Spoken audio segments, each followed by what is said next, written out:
are live. How's everybody doing tonight? My name is Anthony Warren Logan, and you're watching and/or listening to ABL Live. Thank y'all for joining. We got a whole lot going on all over the internets, all over television, mainstream media, newspapers everywhere. There's a whole lot happening. Man, the National Guard got called out. 25,000 of them. And the left, for a little while, they love the military. They love the police. They love law enforcement in general. But then after a while, when their use was no longer necessary, after the photo ops, after all the thank you for your service, all this, that, and the third, then it's like, all right, man, get out of the Capitol, go to the garage, man. I don't want to see you no more. That's pretty much what happened. Politics at a certain point, it can be a really big dog and pony show, for sure. Just like Amazon waiting until after the inauguration to help with the vaccine rollout. I mean, I'm talking about, matter of fact, it might have been on inauguration day. Hey, we want to help get 100 million shots in 100 days. So we're going to help. Although Trump had the exact same thing. Trump's plan was 1 million shots a day. Biden's plan is 100 million shots in 100 days. One plan better than the other. This is the exact same plan. We'll talk about all those things and quite a bit more on tonight's episode of ABL Live. And again, I thank y'all for joining. You could be almost anywhere in the world, but you're right here with me live on the show. Appreciate y'all for being here. If you enjoy the content on my channel, if you enjoy this particular show, please give the video a thumbs up. Like the video. Hit that little thumbs up button. I'd most certainly appreciate you. And I did before I begin, I did some new little badges for you guys that are subscribed to the channel through the membership function where you pay to subscribe. If you've been on 6 months or, more than a year or close to a year, if you're new. So that's the little numbers and letters right beside your name. If you're kind of wondering what's going on, I just changed that the other day. I did it in Photoshop right quick. I was like, let me do a little something for the people. So that's what I did for you guys. Hopefully you like the little setup there, but that's just an aside. But yeah, we got to talk about quite a bit today. There's a whole lot happening. Oh, if you're not subscribed to the channel normally, just with the regular subscribe button, totally free. Go ahead and do that and click that button right there as well, the little bell, so you get notified whenever I go live and/or post a new video. This particular show will be available on your favorite audio streaming platform, whether that be Apple iTunes, Google Play, Spotify, Stitcher, Anchor. There's a link for that in the description box below as well. This particular video will be available Monday morning, 8 a.m. All right. And I'm here every, not Monday, I'm here every Wednesday and Saturday at 8 p.m. Eastern time. I talk for the first hour and then I do my calls the last 2 hours. All right. Got that out the way. Again, thank y'all for being here. We got a whole lot going on. We got to talk about the National Guard and that whole kerfuffle. Amazon wanting to help after the inauguration. Also, a lot of these, different states opening after the inauguration. People like Gretchen Whitmer of Michigan, Muriel Bowser of D.C., the mayor of D.C., want to open up indoor dining and all kind of stuff like that after Biden's inaugurated. I want to hear the reasoning why that's the case. Why is it now you feel like it's safe to open up your restaurant even to a small capacity when it was not safe before? What changed after Inauguration Day as far as the state of the nation? People are still doing the same thing as far as their mask and the distancing if they want to do it. It's still the same situation with the virus and the vaccines and whatnot. We'll talk about viruses and vaccines as well. Also, we got to talk about Biden just pretty much being a puppet. That's a really big issue. That is a humongous issue. But before I go down that road, let's start with the National Guard situation. Now, of course, I did a video about that. If you've not seen it, I'm going to back up a little bit to explain what's happening. So the National Guard got called out, 25,000 deep, to help secure the inauguration. Now, did they really need 25,000 people to come out there for the inauguration? I mean, I don't think so. I've been in D.C. a lot. I'm from Virginia. I got family in D.C. I know how big it is, and, it's not that deep. They had a barbed wire fence. Matter of fact, let me see if I can pull it up. And shout out to my man, Malik. They had a barbed wire fence out there that they were guarding the area with. A fence, a bit like a black fence, a new black fence all the way around the perimeter with barbed wire on top. And I'm gonna try to find that and place it on the screen. But this whole thing was crazy. So you get this gigantic barbed wire fence, and you have all types of special security forces. Like you don't even see these guys. These guys are kind of like undercover. You don't know who they are or where they at or what's going on. And then you got 25,000 National Guard for what? Why? Unnecessary. Completely unnecessary. And matter of fact, hold on here. Let me see if I can find it. But yeah, it's totally crazy, but not surprising at all. Here we go. This is here's some footage from Malik Abdul right here on Facebook, and he says he was going to OAN at this particular point in time, and he saw the security measures in DC. Let me see if I can get the footage on my screen. All right, let's do it this way. Now it's not going to be tremendously big, but you can see the fence behind him. All right, that's all the way around, and you can see the barbed wire. It's like you're in the penitentiary. So my question is this, just a simple basic question. If you got that much security, you got a gate, armed guards outside, barbed wire. If you have that much security, why do you need 25,000 people to guard it? Even at the penitentiary with the most violent and dangerous inmates, armed guards, all of that, you're not going to have 25,000 people trying to guard the penitentiary. So why would you have that much for this particular situation? All right. This is plenty enough to keep the bad guys out. You could have had 1,000 guys would have been the same level of security. And they were talking about there's going to be quote unquote insurrections all over the nation. Nothing happened. No riots. Matter of fact, I'll take that back. I have to retract myself right now. There were some riots, but not from us. From people that were clearly Antifa, okay, wearing the shirts. Matter of fact, they had flyers. They were handing out flyers and stuff online to tell you what they're doing. We're going to be right here at this time wearing this, and we're going to do this, that, and the third. And they went out there and did it, okay? So if there were any riots, if there was any kind of protesting, it was not us, all right? And in the reality, even on the 6th, it was not all us. Some of us were there, but a lot of us weren't. You had a lot of bad guys that were there on the 6th as well. But any other riot that's happened, aside from that, it's not us. Period. All right. So barbed wire, crazy fencing all around the perimeter, Jersey walls. Like, what are you going to, it goes all the way down. All right. So you're not going to have any kind of real issues with security, but I'll move right along. So you got 25,000 guardsmen and women out there to protect the nation, or not the nation, just the capital in D.C., not even the full D.C. But anyway, so they're down there after the inauguration. Some guys are still left. I think it was like 5,000 or so guys that were still left. And they were allowed to take breaks in the Capitol while they're not having to be up on their feet moving around. They had hotels like in Maryland and Virginia, but sometimes these guys are doing 48-hour shifts. So at a certain point, you got to take a little break and lay down, or, it's kind of like, I guess it would be like being a firefighter. I'm not really sure how the guard does it, but I know how Dad did it when he was a firefighter. He worked 24-hour shifts. And what you would do is sleep at the station. And if they need you to be up right quick, you just wake up.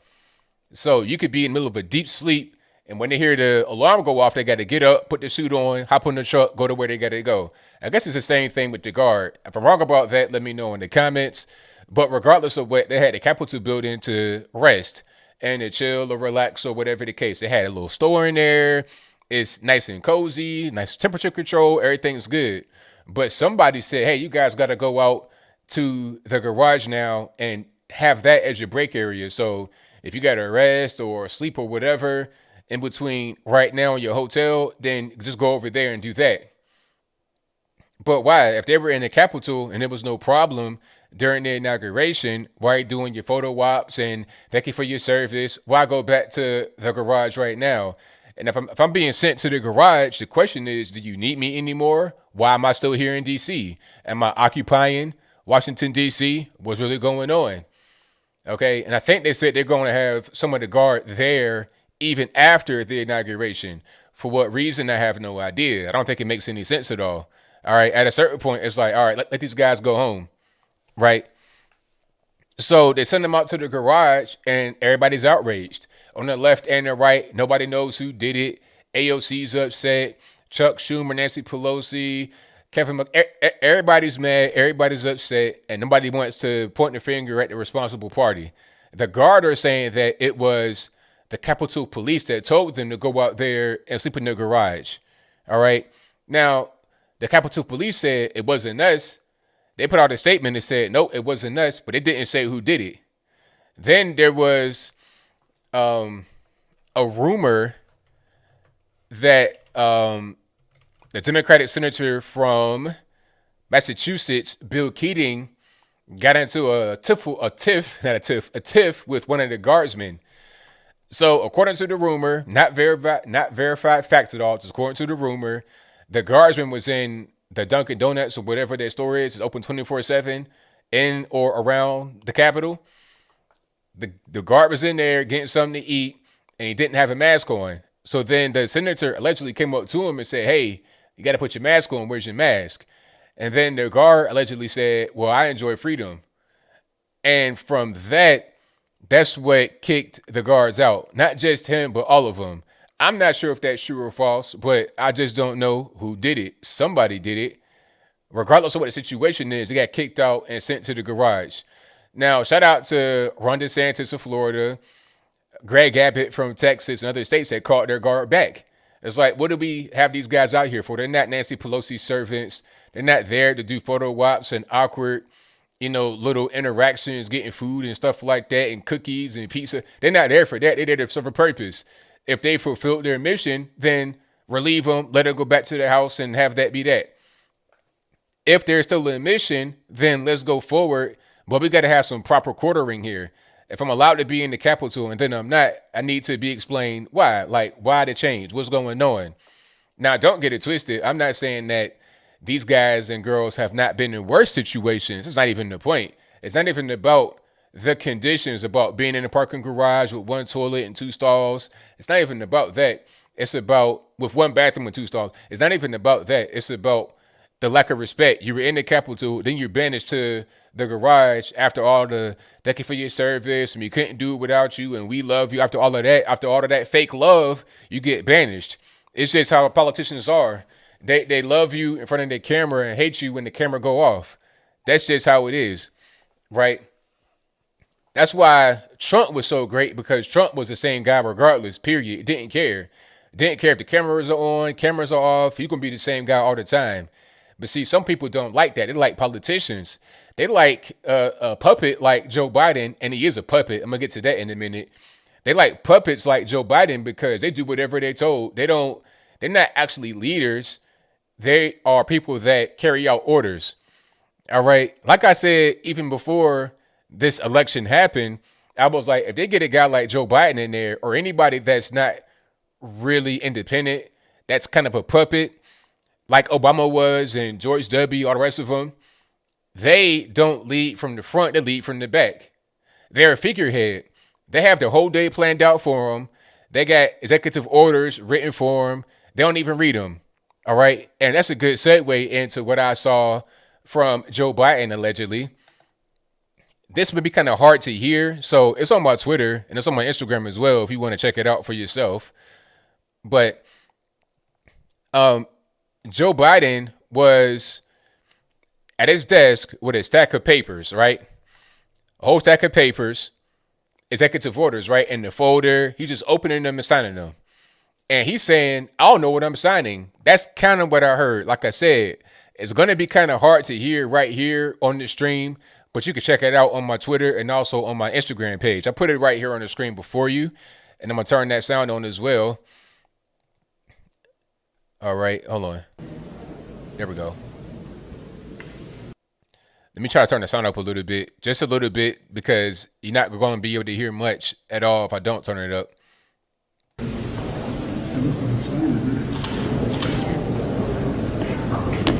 You probably didn't hear that. But like I said, you can check it out on my Twitter, on my Instagram.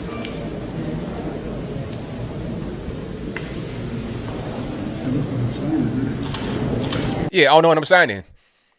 I mean, of course not. Of course, not going to know. You see Nancy Pelosi back there, these people, they're going to know what he's signing. He's not going to know. It's not for him to know. All you got to do is shut up and sign it, sir.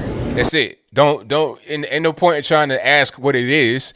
It's already been prepared for you. This has already been kind of written. All you got to do is just go with it. That's it. That's all you got to do. That's why I say that he is a puppet. He does stuff like that. See, Trump didn't do things like that. That's why they were frustrated with him, because now they got a whole system set up where you come in there, you sit at the desk, you look pretty, shake hands, kiss babies, this, that, and the third. And in his case, it's just the vehicle, the flesh bag to get into the office.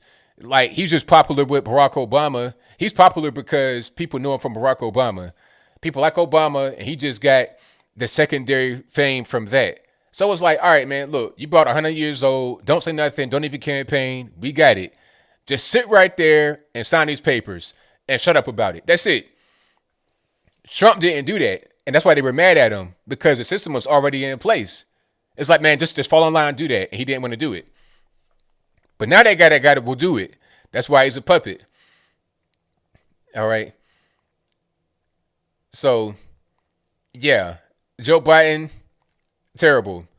But back to what I was saying about the Capitol. This dog and pony show that they're using them for political props. They should just go home. There's no reason to be in D.C. They've accomplished their mission. They did their job. Let them go back to the crib. There's no this constant. I saw Joe's wife Jill go down there, hand him cookies. It's like, look, lady, I don't want your cookies. You gotta send me out to the garage. How about I'll go back to my house in Virginia with my wife and kids and hang out there? How about that? Rather than being in this garage for no reason, just used as a political prop. Whenever you want to go on television and look good in front of the cameras, you just go over there, get me out the garage like I'm a lawnmower or a rake or some boots to go cut grass or something like that. But I digress. All right. Thank you for being here yet again. I appreciate you guys. If you enjoyed what you're hearing so far, give me a thumbs up on the video, share the video, all that good stuff. All right. Now let's talk about Amazon right quick. Speaking about political games and dog and pony show. Amazon, I think I did a video, but I'm pretty sure I did a video about this.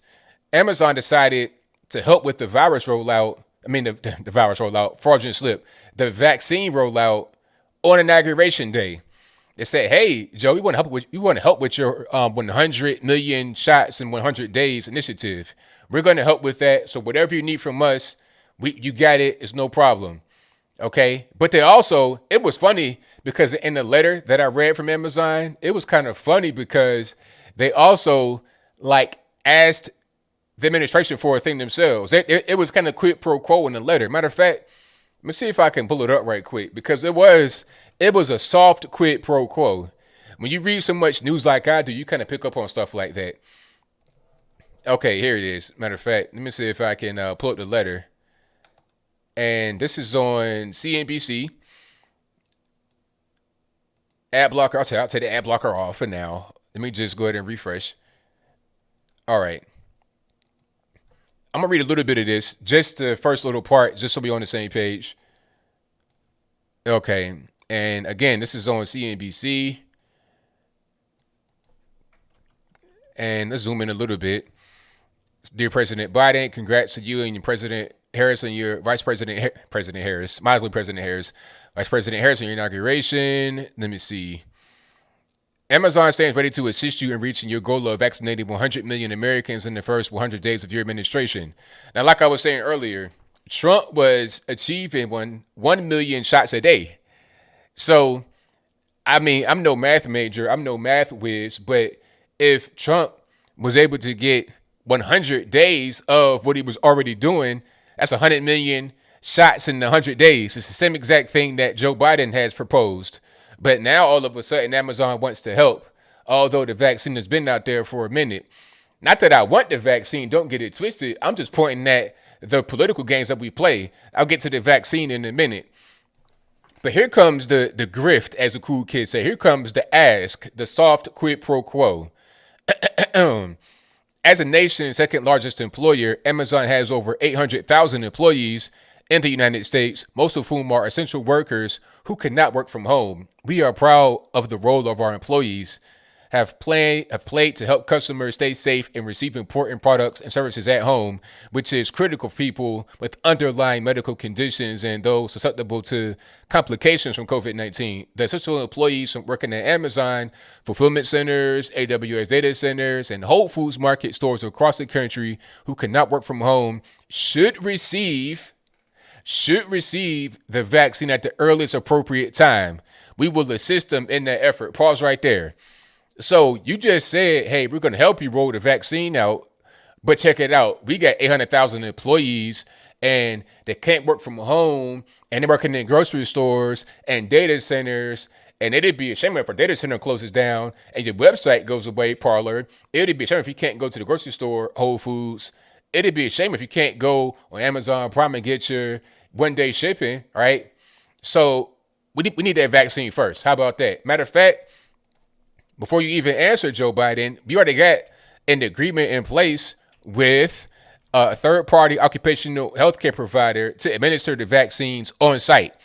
So we got the needles getting ready to. We got the people that's getting ready to shoot the needles. We got it already set up. We got tents outside. Whatever we got to do, it's already set up. All you got to do is give us first dibs on the stock. And then we're going to take from that and give ourselves the vaccine. And then we're going to send it to people around the country. So deal or no deal. That's what's being said in this letter, right? Now, if you send that to Trump, okay, I kind of figured it out just right now.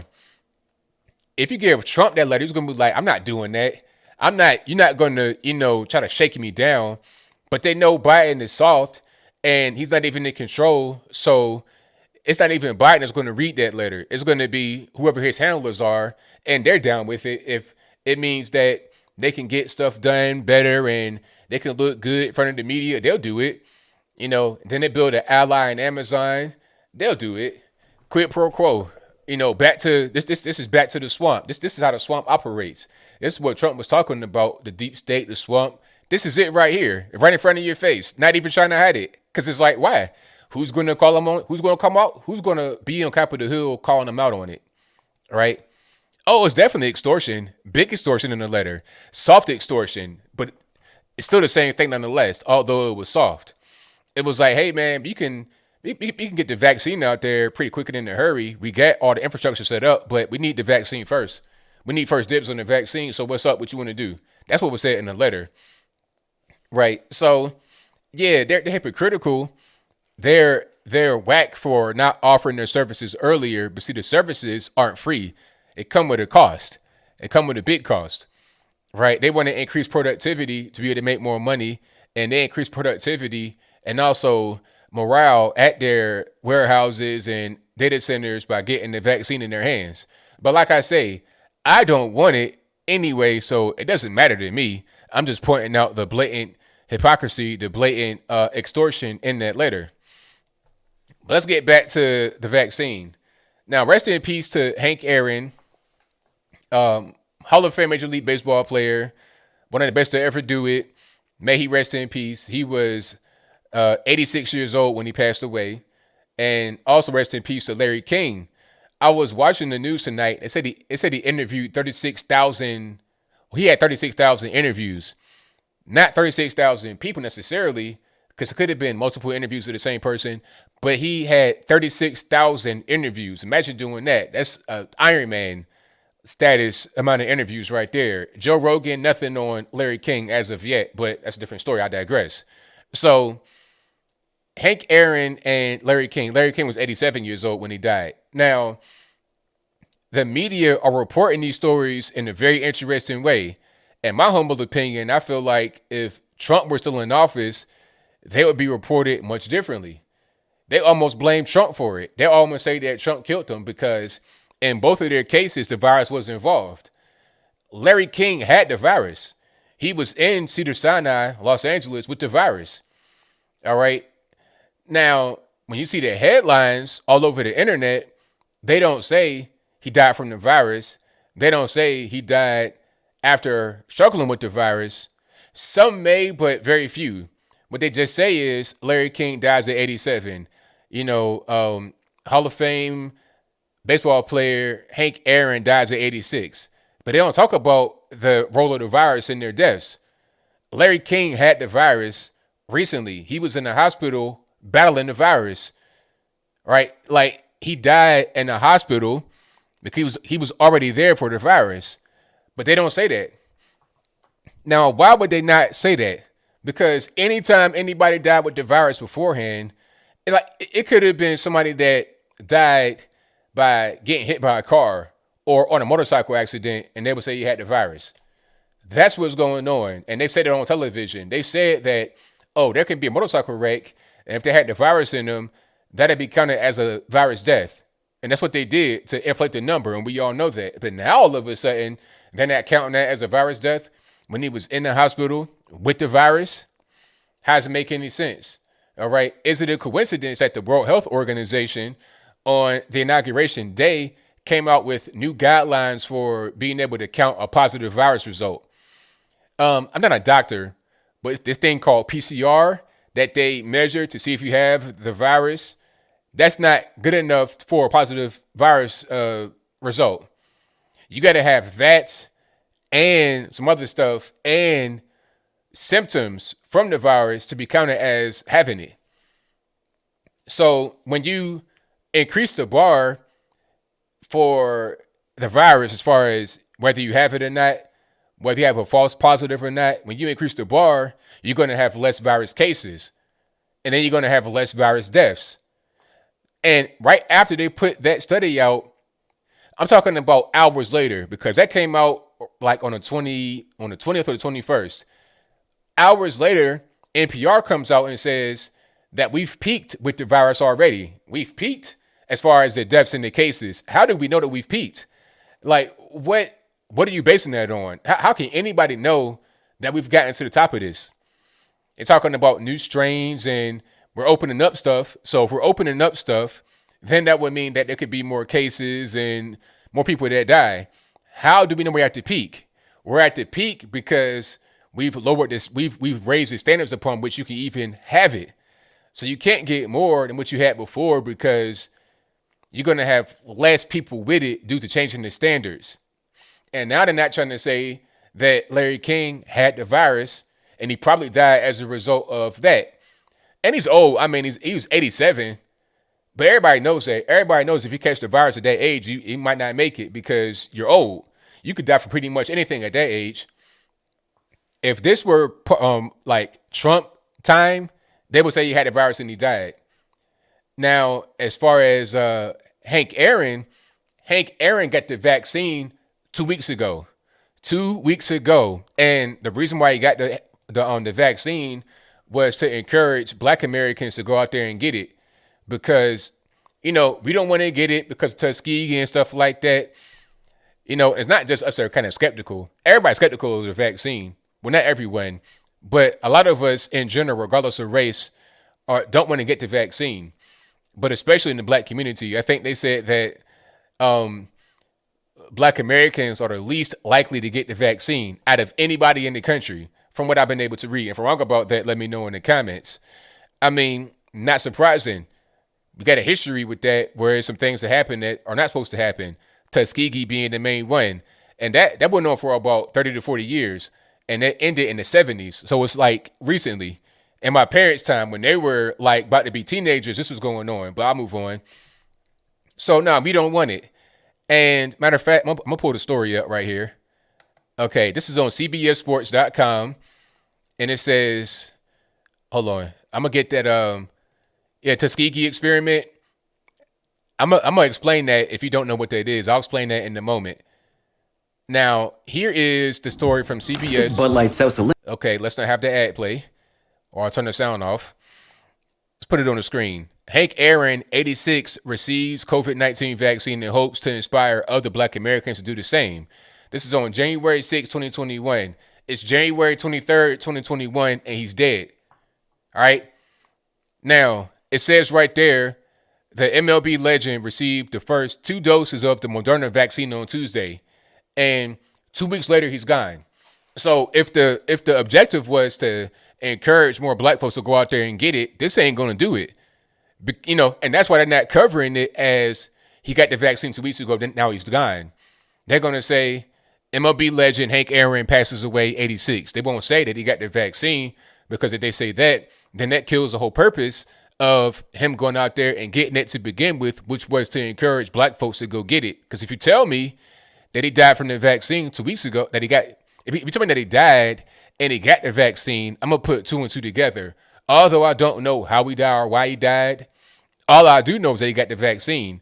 And I'm already kind of like skeptical, not wanting to get it. So I'm going to think that the vaccine has something to do with it, whether it's true or false. It doesn't even matter. So that's why they're not really covering it and saying all of what's going on here. Like I said, I don't know why he died or what's going on, but what I do know is that he had the vaccine, and they're not covering it. They're not telling you that part. And I also saw a story of a doctor that got the vaccine and died 2 weeks later, like similar to Hank Aaron. This is a doctor. I think it was an oncologist. If I'm wrong about that, let me know in the comments. Matter of fact, I'm going to pull that story up as well. And again, this is not me saying that the vaccine caused the death. I have no idea what caused the death. No clue at all. But I'd like to know that you had the vaccine. Now you're gone 2 weeks later. Maybe I might want to know that, even if that's not, the cause. I still like to know the information. Don't hide info from me. Matter of fact, here it is. Let me see. He was a obstetrician gynecologist, and he died 16 days after getting the vaccine. And what's the guy's name? Hold on. I don't see his name. But yeah, he was a doctor in Miami. You guys don't know what I'm talking about. Hey, guys. Let me see. I'm going to try to find him. But yeah, this is happening a lot. And then there was also 23 people that died in Norway after getting the Pfizer vaccine. Now, again, these people in Norway, they were elderly and they were frail. But, I mean, these are real things. All right. This is on New York Post, which is a conservative paper. And it's reported over there in their media. All right. It's right there. So I'm good. This is why I say to Amazon, hey, it doesn't even really matter that you want to play quid pro quo and get the vaccine first. That's fine. You can do that. You can have it. Matter of fact, how about this? You can have first dibs and all the dibs on the vaccine and take it. It is what it is. Oh, and also, speaking about Fauci, I saw Fauci's name in the comments. Before I talk about Fauci, the left love him, don't they? Oh, they loved him. They fired the black guy, the Surgeon General, and they kept Fauci. And they knew that Fauci's always been on their side. They may feel like Surgeon General might not really be on their side, although he seems to kind of be nonpartisan to me, in my humble opinion. He's not really taking a side. But they want to keep Fauci because he's like a rock star to them on the left. If they were to fire Fauci, they would have been outraged on the left. How dare you fire Fauci? We love Fauci. But Anthony Fauci himself said that the second vaccine shot knocked him out for 24 hours. This is on The Hill. Let me put it up right quick. See, I come with the receipts all the time. I don't, it's not a game to me. This is on thehill.com. Fauci said the second COVID-19 shot knocked him out for 24 hours. All right. It says the nation's top infectious disease expert, Fauci, told reporters on Thursday the second round of COVID-19 vaccine knocked him out for 24 hours. I had it on the 19th. I was hoping that I wouldn't get too knocked out. I did for about 24 hours. Now I'm fine. All right. So, I mean, I don't know about y'all, but I don't got 24 hours just to be knocked out from the vaccine. That's just me, though. That's just me. If you want to get it and if you feel safe, then, hey, man, go for it. I'm not trying to stop you. I'm just saying what I observe. That's it. That's all. Nothing else. So don't nobody get triggered. Yeah, but Fauci is exactly who I thought he was. I knew from the beginning that Fauci was like just a leftist mole. I was saying that straight from the beginning because I would see the way he would act and his little mannerisms and stuff like that. I was like, this guy's got to go. And the funny part is that if you go to the White House Instagram page, I'm not really sure how that came across my feed because I wasn't even following them to begin with, even under Trump, because I just had no thought. I didn't think to follow them on Instagram. I just be on Twitter. But Now here he is doing this little skit on the Instagrams talking about wearing the mask. Matter of fact, I'll play that right quick for you guys. Wear a mask. Please wear a mask. This is the same guy that said don't wear a mask just a few months ago.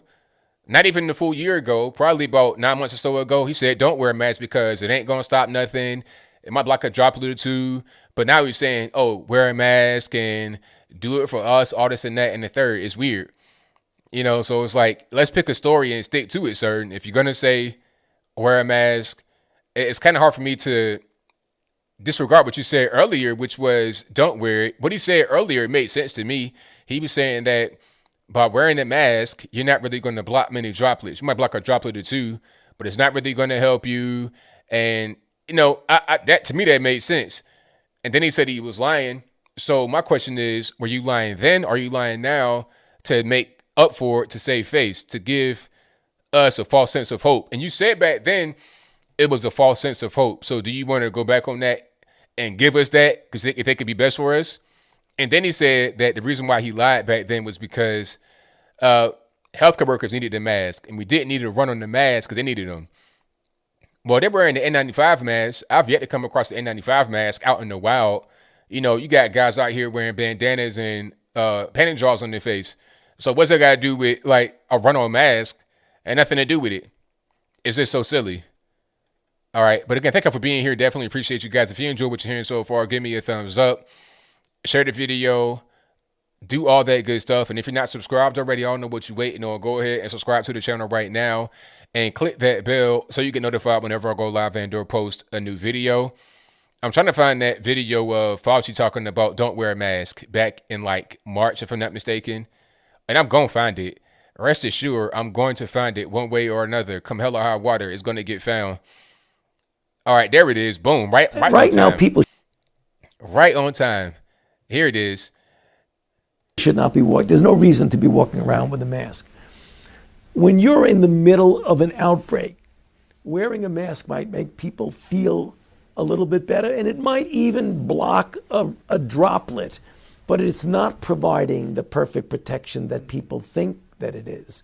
And often there are unintended consequences. People keep fiddling with the mask and they keep touching their face. And can you get some schmutz sort of staying inside there? Of course. But when you think masks, you should think of healthcare providers needing them and people who are ill. Right. So was he lying then or is he lying now? Because he was lying in one of those clips. He came out and said later that he was lying right there. But was that a lie or was it the truth? I don't know what to believe. When you're telling me that you're a liar, when you admit that you're a liar, I can't really trust what you say, period. So I don't know what's going on. I do know what he says right here makes sense because it's not going to help you that much to protect you from it. But I'll move on. I digress. All right. Yeah, I'm gonna keep playing that clip because people, not everybody's seen it. They don't really believe it. And I say that to people. They be like, no, he didn't say that. And then I show it to them. Like, right here it is on my phone right there. Look, check it out. Boom. Watch that. And then they can't really say much. It's like, oh, you got me. He's like, yeah, I know I got you. I know it. All right. Let me get back to the business here. The mask mandate hypocrisy. So did you guys see your man Joe Biden at the Lincoln Memorial on inauguration night? Now, when I first saw the clip, I was like, maybe that's an old clip. Maybe he wasn't right there on inauguration night. Although he said before, wear a mask and we're going to do a mask mandate, all this, that, and the third. Maybe that wasn't inauguration night.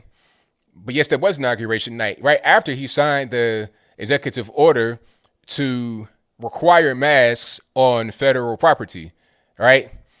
So this is on C-SPAN. I got the receipts all the time. That's part of my thing. That's what I do. I research. So this is my website too. And the article is right here. Matter of fact, hold on. Joe Biden refuses to obey his own mask mandate. It's right there. Go to my website. You can see the thumbnail right there. You can check it out. AnthonyBLogan.com. And you can see the source right there. Right in there. President Biden delivers remarks at inauguration special event. cspan.org. Right there. Right on my website. But anyway, you can see it right here. And the date, it's kind of hard to see on the screen, but this is January 20th, 2021. When was that? Inauguration night. And you can see the description. President Biden delivers remarks at inauguration special event. President Joe Biden delivered remarks at a special event hosted by the Presidential Inaugural Committee that highlighted a theme of a new era in leadership. And here he is right here, right in front of Lincoln Memorial. And there he is right there with no mask on. All right. And you can see the memorial right there, right there. And there's Creepy Joe, no mask. So, and then somebody might say, you know what? Hey, ABL, get off his back. There's nobody around him. And, you know, he's distanced from people. All right, well, check it out. In that executive order that he wrote, did it have any kind of exception or caveat for people that aren't really close to anybody? Was that in there? Because if that's in there, then just have that be the case. You must wear a mask if you are within 6 feet of someone or 12 feet of someone, or if you're not by yourself. Have those caveats and exceptions be in the ordinance or the order. If they're not there, then they're not there. So it don't even matter. And then he was out there with his family, hanging out with the whole squad at the memorial. If I could find that, I'll put it on the screen. But it's in the video I did. He's like he had his whole family there. I'm talking about it looked like Hunter, Ashley. It was 8 other people that were right there with him at the memorial, posing. Nobody had a mask. Nobody was distancing. And then the argument becomes, well, ABL, that's his family. He's always around them. It's not really a big deal. So we got a lot of exceptions. So the exceptions I'm getting from Joe on his own executive order are if you by yourself and nobody around you, you can take your mask off. If you with your family, you could be 9 deep. You could be elbow to elbow, no distancing, or a mask. Got it. So let's put that in there. So if I go to Lincoln Memorial and I got my family with me, you know, we could be like in a like a ball of yarn with no mask on, and it's fine, right? As long as we're not bumping into anybody else, it's cool. All right. So when I go to DC and use that defense, and they try to hem me up, they try to beat me in the head or whatever, I'm gonna say that somebody told me I gotta do that because it works. Cool. That's if that's what it is, and that's what it is. But the bottom line is they're so phony. There's so much hypocritical stuff going on. I don't even really care. Like when they say stuff like, okay, do this, and then I see them immediately not do it, then I know they're just trying to play games. If I see Anthony Fauci, the so-called expert, talk about wearing a mask, and then he's at the baseball game not wearing his mask and taking it off and laughing and all that, I'm like, all right, they're playing me at this particular point. I'm not going to listen to this guy and take him seriously. Really, all they got to do is just give adult Americans the tools to be able to fight the virus if you want to implement them. Just tell us what it is and be honest. If they say, all right, you guys can, if you want to wear a mask, you can do that. It might block a droplet or two, you know, give you a little bit of something to help you. Or you can, you know, maintain distance and not be in big crowds indoors. Whatever the honest thing is, tell us that and let us do it. They did that in Sweden with good results in Sweden. Now, the economy is a different story. They're not socialists. That's a different story. The whole thing with what they did in Sweden made sense. They had some deaths, but everybody had deaths. There's no way to avoid deaths. That's just going to happen regardless. People die. You can't really prevent it. But anyway, they had some deaths, but it wasn't that bad. And they didn't kill their economy. It's what they didn't do. So what we did over here was kill parts of the economy, and we had deaths. How about you have deaths which are inevitable but don't kill your economy? What they did over there was give them basic rules and guidelines that they could follow if they wanted. It wasn't really rules like you got to have it enforced. It was, okay, here's what's going on. Here's our advice to you. You could take it or leave it. And people took that advice, you know, did it in their own way and did not kill the economy in the meantime. See, where I live, when they started to open up restaurants, things like that, they began to get creative with ways to have more seating. They got the dividers and, you know, the wait staff got masks on. It's cool. And there's no big outbreak in the restaurants around here. It's straight. it's fine. But you go to California, where they got the most lockdowns, you got also a really big uptick in virus cases. How is that happening? Just let them do what they're going to do. Stop trying to micromanage and give us tools we got to use that we can use to fight it if we want to. Simple. All right. Oh, I'm on super chats. Don't get it. Don't even worry about it. I'm on super chats. So yeah, that's pretty much where I'm at. Coach Steve says they're only good at two things: taking our money and lying to us. That's correct. That is correct. The big taxes and telling lies. The government getting too big I'm not really a big fan. The government should be very small in the background, not just this omnipresent thing in our lives. I know how to, wash myself and take care of myself and prevent from getting sick. All right. If you have any tips and tricks about this new little thing we got going on, just let me know and I'll take it from there. That's all I need. Like when I go to the grocery store, they got bars of soap. I don't need for them to print instructions on the bar of soap about how to wash myself. I take it from here. Just give me the bar of soap. That's it. That's all I need. I'm good. I don't need instructions and a guy in my shower judging me about how I wash my hind parts. I don't need that. All I need is this soap and that's it. But I digress. All right. We got super chats on deck. I do have those. Then we're going to get to the calls in a few. All right. Matter of fact, did I miss anything? I think I pretty much got everything. I think I pretty much got all the topics I wanted to get to before we get to the calls. Hold on, let me check right quick. The Keystone XL, yeah, I did that. Well, Keystone XL, on that right quick, that's just an activist type thing that Joe Biden did. So he revoked I guess you would call it the permit to build the Keystone XL pipeline, although it had already started, and you already have the Keystone normal pipeline there. That the regular Keystone pipeline already exists. It's already up. It's already working. All that we're going to do with the Keystone XL is build another piece of it that went from Alberta to Steel City, Nebraska. The regular Keystone pipeline goes from Alberta through Saskatchewan and part of Manitoba, and then it goes down through North Dakota, South Dakota, Kansas, Nebraska, Oklahoma, and then into Texas, and also over to Illinois. So you already got a big pipeline that exists and is working right now. They were trying to build another piece of it, and they blocked that because of activist action and random Native Americans getting triggered and butthurt, and this big protest that got popular online. The crazy part about that protest is that they left so much trash that it was like an environmental disaster in itself. They're talking about if they build a pipeline, it's going to be an environmental disaster, but their protest left an environmental disaster. So they are the very thing that they were protesting to prevent from happening. They did it in their protest, but I'll move right along. If you like what you're hearing so far, please give me a thumbs up on the video, share the video, do all that good stuff. We got super chats to get to, and I saw a few good ones earlier from Apu, and I'm going to get to the rest of you guys in a moment. So Apu said, ABL, awesome video, Keystone XL pipeline, 100% full of deep, detailed economic analysis, A+ for your knowledge of Canadian geography. Sad, jobs lost, exactly. If you read some of these liberal papers, they'll say 1,000 jobs lost. That's the tip of the iceberg. That's just people that built they're talking about 50,000 jobs, like right away because of what the pipeline would produce.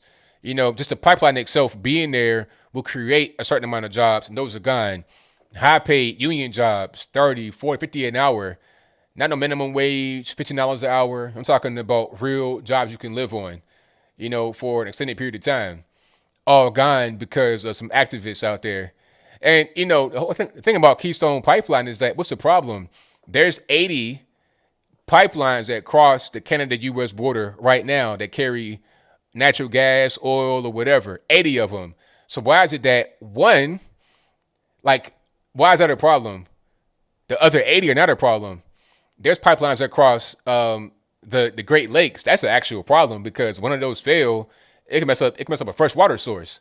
People drink from these lakes. So if a pipeline fails in the lake, that's a problem. But these are going across mostly just open land, not even a water source for real. But that's a different story. All right. Apu says, You were saying Canada workers lost good paying union jobs. Exactly.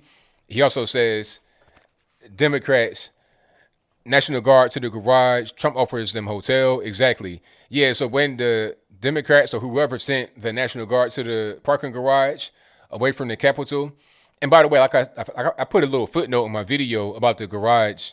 They allowed the guard back into the Capitol, but it was only after this big outrage on the internet. If it wasn't for that, then they probably would have been forgot about. But anyway, when the whoever did that to the guard did that, Trump said, "Okay, you come stay at the Trump International Hotel right down there in downtown D.C. All right, which is not very far away from the White House." Apu also says, "Your opinion on Mayors Lightfoot, Bowser, Bottoms." So that's Lori Lightfoot, Mayor of Chicago, Muriel Bowser of Washington, D.C., and Keisha Lance Bottoms of Atlanta. Just liberal Democrats, not very good, not very effective. I think the worst one is Mayor Lightfoot because of how she handled the riots. You know, at least Keisha Lance Bottoms at a certain point put her foot down on the riots and didn't let things get out of control. But that was only after an 8-year-old girl got killed, and you still get a lot of violence in Atlanta, but that's a different story. Lightfoot is probably the worst out of the bunch. She just let stuff go on, don't even really care. And who else? Muriel Bowser. Muriel Bowser is just petty. She allowed that Black Lives Matter sign to get painted right there. What's that, on 16th or 17th Avenue in D.C.? So when you see it from the sky, if you take a drone and go up in the sky a little bit, you can see that the street points right to the White House. Just petty stuff, dumb stuff. You know, didn't allow the police to really get staffed properly during the Capitol situation on the 6th.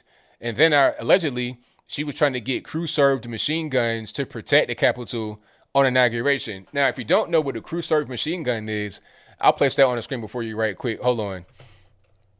A crew-served machine gun. And she got denied, of course, because it's like, look, we're not going to have no crew-served machine guns for an event in America with civilians. I mean, come on, like, cut it out.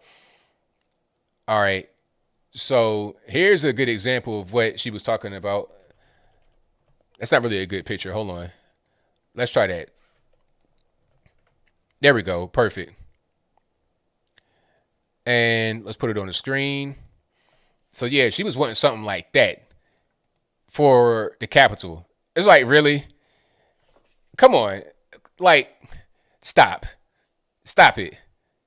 All right. When you had the Capitol incident on the 6th, there was no gunfire from anybody that was out there except for the officers.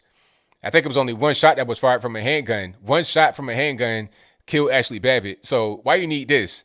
I mean, this is just like trying to exterminate people for no reason. So yeah, she's terrible. That's Muriel Bowser, mayor of D.C. So if I had to rank them from worst to not so worst or not so bad, I would say Lightfoot is the worst, Muriel Bowser a close second, and then Keisha Lance Bottoms is the least bad of the three. But I'll move right along. Alrighty, and let's get to some more here.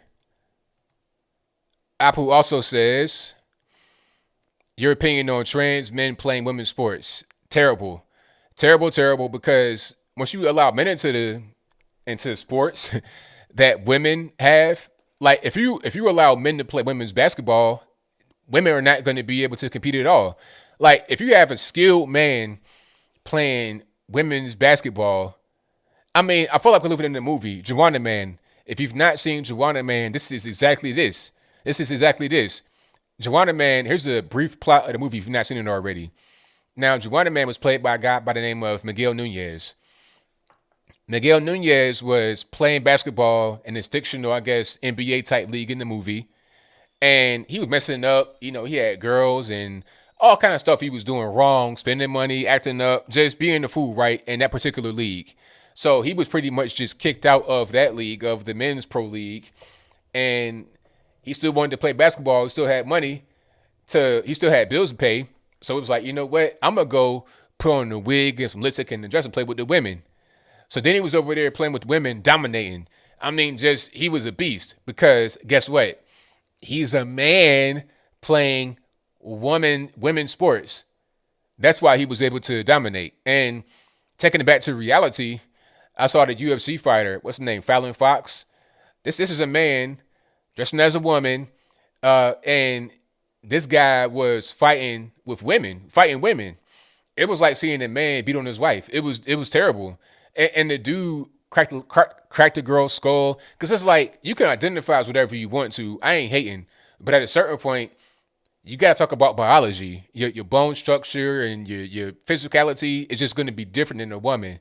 So it's unfair. If you want to have women have sports and allow them to succeed, don't let men in there. Allow women to play sports. If you let men into women's sports, it kills women's sports, because men are going to dominate, and it'll just be the same. It wouldn't be a difference between the women's sports would be the effective like G League or under. It'd be always like junior varsity, basically. That's kind of what's going on with that. So no men in women's sports, and vice versa. Alrighty, thank you for the tea. And let me see. Apu says, do you believe Mr. Obama is leading the Biden administration? Nah, Obama did not lead his administration. The Biden administration is being led by, the people that led the Obama administration. Like I was telling you earlier about how a stack of executive orders on his desk, and Biden doesn't know what's going on. He's just signing whatever's on the desk. The people that are behind the scenes are running the show, not Biden. He's the face. He's a figurehead. And he also says, what does Black America think of Pelosi and Schumer? Black America does not know much about Pelosi and Schumer. They don't really know. Really, the average person in America does not really know who Nancy Pelosi and Chuck Schumer are. All they know is just a popular political figure for the most part. And Black America definitely don't know. They don't know Joe Biden, really. They know Barack Obama and Michelle Obama. That's it. And Kamala Harris, because she kind of black a little bit too. Thank you to Raven, the Blackbird, for becoming a member. Shout out to Wolfgang, who says, had a tooth break while eating cereal. Got it temporarily fixed for now. By the way, what does the left mean by cleansing, deprogramming? The general word? Yeah, pretty much the general word. Yes, that's what that means. They're going back to their roots, because what was the political party in Germany after the Weimar Republic? I won't say what it is right here, but you guys know what I'm talking about. What came next? And then it was, okay, you got to get re-educated, all this and that. We're going back to, well, not we. They are going back to that time. Or they're trying to go back to that time, basically. Which lets me know that I'm right when I say that the leftists are that was in Germany after Weimar. But I digress. Thank you to German Boy for becoming a member or ABL supporter. Thank you. Shout out to Matthew, who says, if any drunk callers have to call, y'all better be drunk in the Holy Ghost with the word from God and not from the Spirit, so you can buy for $20. I like that one. That was good. Shout out to you. Let me see. Definition of anarchy says, hold on. Matter of fact, I'm going to go back to you. Ian says, USA Today has an article out under their health and wellness setting precedent for putting conservatives into re-education camps. Their article is titled, if someone you care about has been radicalized, here's what to know. Yeah, that's what I'm saying. That's what I was just talking about before. They're going back to their roots. Re-education camps and trying to deprogram. Because the way they want to frame it is like the whole MAGA movement was a thing that was brought on by a cult leader and Donald Trump. And the people that follow him are too dumb to know anything about politics or about freedom or anything of the sort. So now that Joe Biden's in there, it's over. The adults are in charge, and you guys got to get deprogrammed. But really, it's not us that needs to be deprogrammed. If anybody, and I'm not advocating it because I don't think that's appropriate to do. I think we just need to educate our children properly, like we always have been throughout the history of this country. But if anybody is to be deprogrammed, it's those that are out there. We can have it every single night. And free out of Washington, Portland, Oregon, stuff like that. Put them in the camp, not people that are just regular, everyday. Joe's going to work, taking care of the kids and handling their business. But I'll move on. Okay. The definition of anarchy says, I served in the Army during 9/11. My unit was on alert in Korea. We had 20-hour shifts with 4 hours of rest interspersed throughout the day. There you go. That's what I was talking about earlier about the guard, how they rest for a while, but they're not really going back to the hotel to just totally sleep. They're just on rest, but they're on constant watch for an extended period of time. Thank you for your donation. Shout out to Apu who says ABL, Biden squash. What was that? PR? What's that? Prime Minister? What is this? The PR thing? PR period. Biden squashed Trump's order to lower prices of insulin and ephedrine. Pastor Daryl Scott says diabetes is a huge problem in the black community. Black Lives Matter. Hey, Mr. Biden. Hey, diabetes is a big problem. Big problem. You know, dad's side of the family, everybody got it. That's a big problem. So, I mean, Black Lives, like this whole thing about Black Lives Matter, they're not going to get anything. They're pretty much toast. They're done. They're not getting anything. I mean, Biden already said it from the jump. It's like, look, if you don't vote for me, you ain't black. That's what you're going to get from me. Meanwhile, if you are here illegally, then you get amnesty. That's a goal for you. If you're LGBTQ, ABCDFG, you get whatever you want. Like, there's certain little special interest groups he does things for. Not for the black person, not for middle class. If you smoke crack for a living, then he's got something for you. If you're here illegally, he's got something for you. If you like to, you know, shoot heroin, smoke meth, he's got something for you. If you're a regular, everyday person, going to work, taking care of your kids, he's got nothing. But we already knew that, though. We knew that from the beginning. This is no surprise to us. All we can do is get control of the government back. That's it. Pete Sangria says, Joe Biden's America, 40 million illegal aliens, perfectly okay. 40 million aborted babies, who cares? Exactly. Tree Climber says, ABL, type Antifa.com. Yeah, that's funny. Shout out to whoever has Antifa.com domain. That's hilarious how you keep pointing it to the White House. That's hilarious.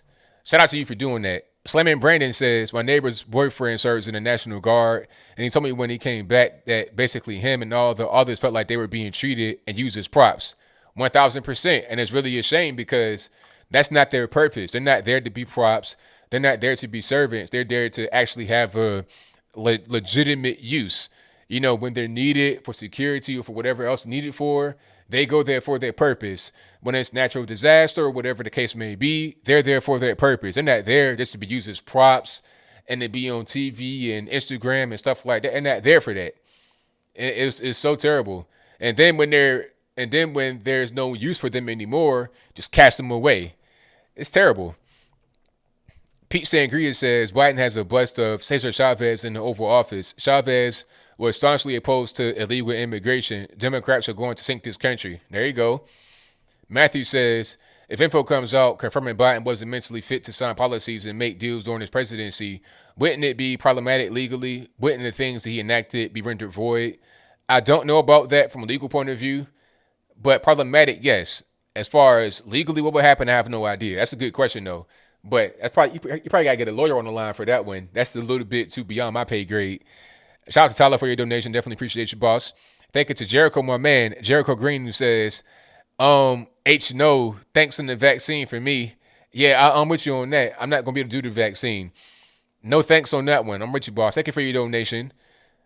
And you guys, if you're not subscribed to Jericho Green, I know what you're waiting on. Go ahead and subscribe to my man, Jericho Green, right now, today. Thank you to Sir Vicente for the popcorn emoji. And shout out to Mateo Barbosa for your donations. Thank you to JS Uploads, who says, Act of 1871, check it out, will do. Wolfgang says, even the residence part of the White House is federal grounds. Don't care if you're sleeping, Biden, wear the dang mask. It is your edict, read them. That's a very good point, right? Because the White House is most certainly federal ground, federal property, federal building, all that good stuff. So you got to wear it inside the White House too. That's facts. All right. Evodio Tovar says, you made an executive order, lead by example, Biden, follow your own mandates. Exactly. Facts. Apu says, ABL, strange, no prominent Democrats, Obama, Pelosi, Schumer, Biden, Harris, AOC, Sanders, Clintons have gotten the virus. Are they on hydroxychloroquine, zinc? That's what I was thinking. Dianne Feinstein, about 1,000 years old, never got it. Nancy Pelosi, Chuck Schumer, none of them got it. They're all fine. They're spry as a peacock. So what's going on? They're probably on the same thing that Trump was talking about, and they're probably, knowing how they operate, said that it's dangerous and you shouldn't do it to prevent a run on it. So then they can make people sick, have a big number of deaths, number of people that caught it, and then blame Trump. That's out there. That's really far out there to say. But if they did it, would you be surprised at all? I'm not saying they did, but if they did, would you be surprised? That's all I'm asking. Shout out to Nita K for your donation. I appreciate you. Thank you to Justin who says, I'm surprised Sleepy Creepy Joe wasn't twerking up there like BLM. Exactly. Thank you to Ghost who says, by the way, nice hat. I appreciate you. Ian says, don't forget we weren't supposed to have Thanksgiving or Christmas with our families because of the virus, but they can gather as a family for a photo op. Exactly. Whole family, no mask, 8 deep, 9 deep. Thank you to MDB831 for your donation. Thank you to Butt vs. Windshield who says, I still want to hear Beijing Biden count backwards from 20. Shout out to, hold on. Back to where I was. Michael Rodriguez for your donation. Michael Rodriguez. Shout out to JS who says, Lady Gaga smokes crack with Hunter. True story. Mikhail says, Bill Gates, the farmer, if he controls the grain, he controls the people's livestock, like regulating ammo as a form of gun control. Wow, that's deep. Blake says, you heard what Kodak Black said about Trump in his new song, Last Day In. I hope it changes the culture and narrative on Trump being racist. Yeah, shout out to Kodak, because if you guys don't know, Trump gave a pardon to Kodak Black, a rapper, and also Lil Wayne, and some more guys, but Kodak and Lil Wayne. And then Kodak has been coming out as, pro-Trump more than what he was already before, which he was. Wolfgang says, I miss being behind a crew serve 50 cal Navy. If the police want to militarize, I want rocket launchers and crew serve machine guns. There you go. Terrania says, so we're going to have Miss Doubtfire playing linebacker for the Rams. Butt vs. Windshield says, Ronda Rousey said she was against men versus women in MMA because she didn't want to glorify men beating women. Well played, Ronda. Hey, that's beautifully played.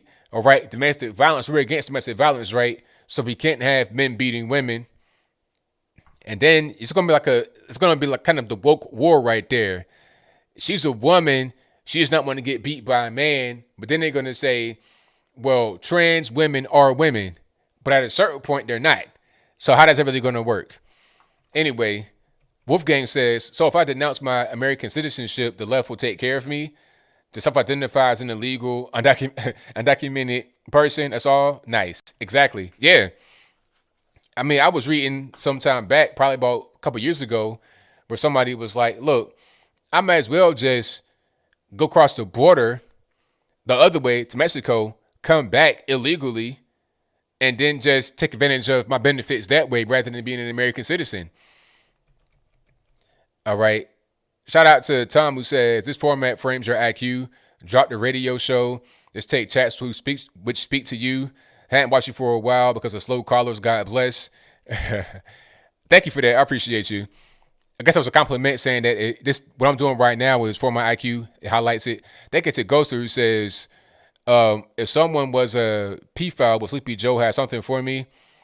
Oh, okay. Thank you for that. I appreciate you guys. Well, I will get to the calls because that's part of the show as well. And thank y'all for being here. And shout out to a Sweet Speaks who says, so now America will be like any other country, Biden. Is that what he said? Well, that might be the ultimate goal because America is a special place. But when you reduce our standing in the world and you make us like other places and you're not letting us stand out and compete, then we're just like any other country. Might as well just join back with the UK and be a colony again. The 50 colonies, might as well do that and see how it goes. Join the EU or something like that and go about it that way. Might as well. Why not? All right.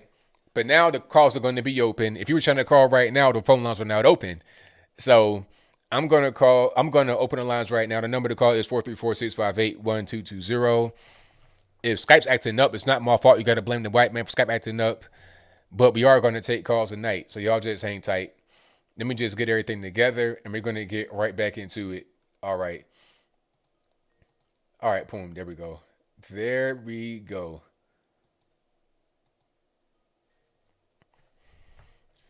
So let's go ahead and do this. Get into the settings, turn that ringer off, and then we'd be good to go. Perfect. All right, let's do it.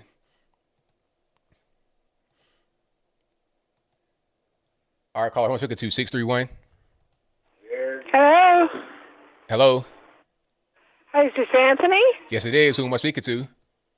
This is Ann Smith from Long Island, New York. All righty, I got a little bit of noise in the background. Turn speakers down for me. I got to turn you down. Hold on. All righty. Okay, I got you down. What I was saying is I haven't heard one thing that President Biden signed. What was he signing? What laws were he signing?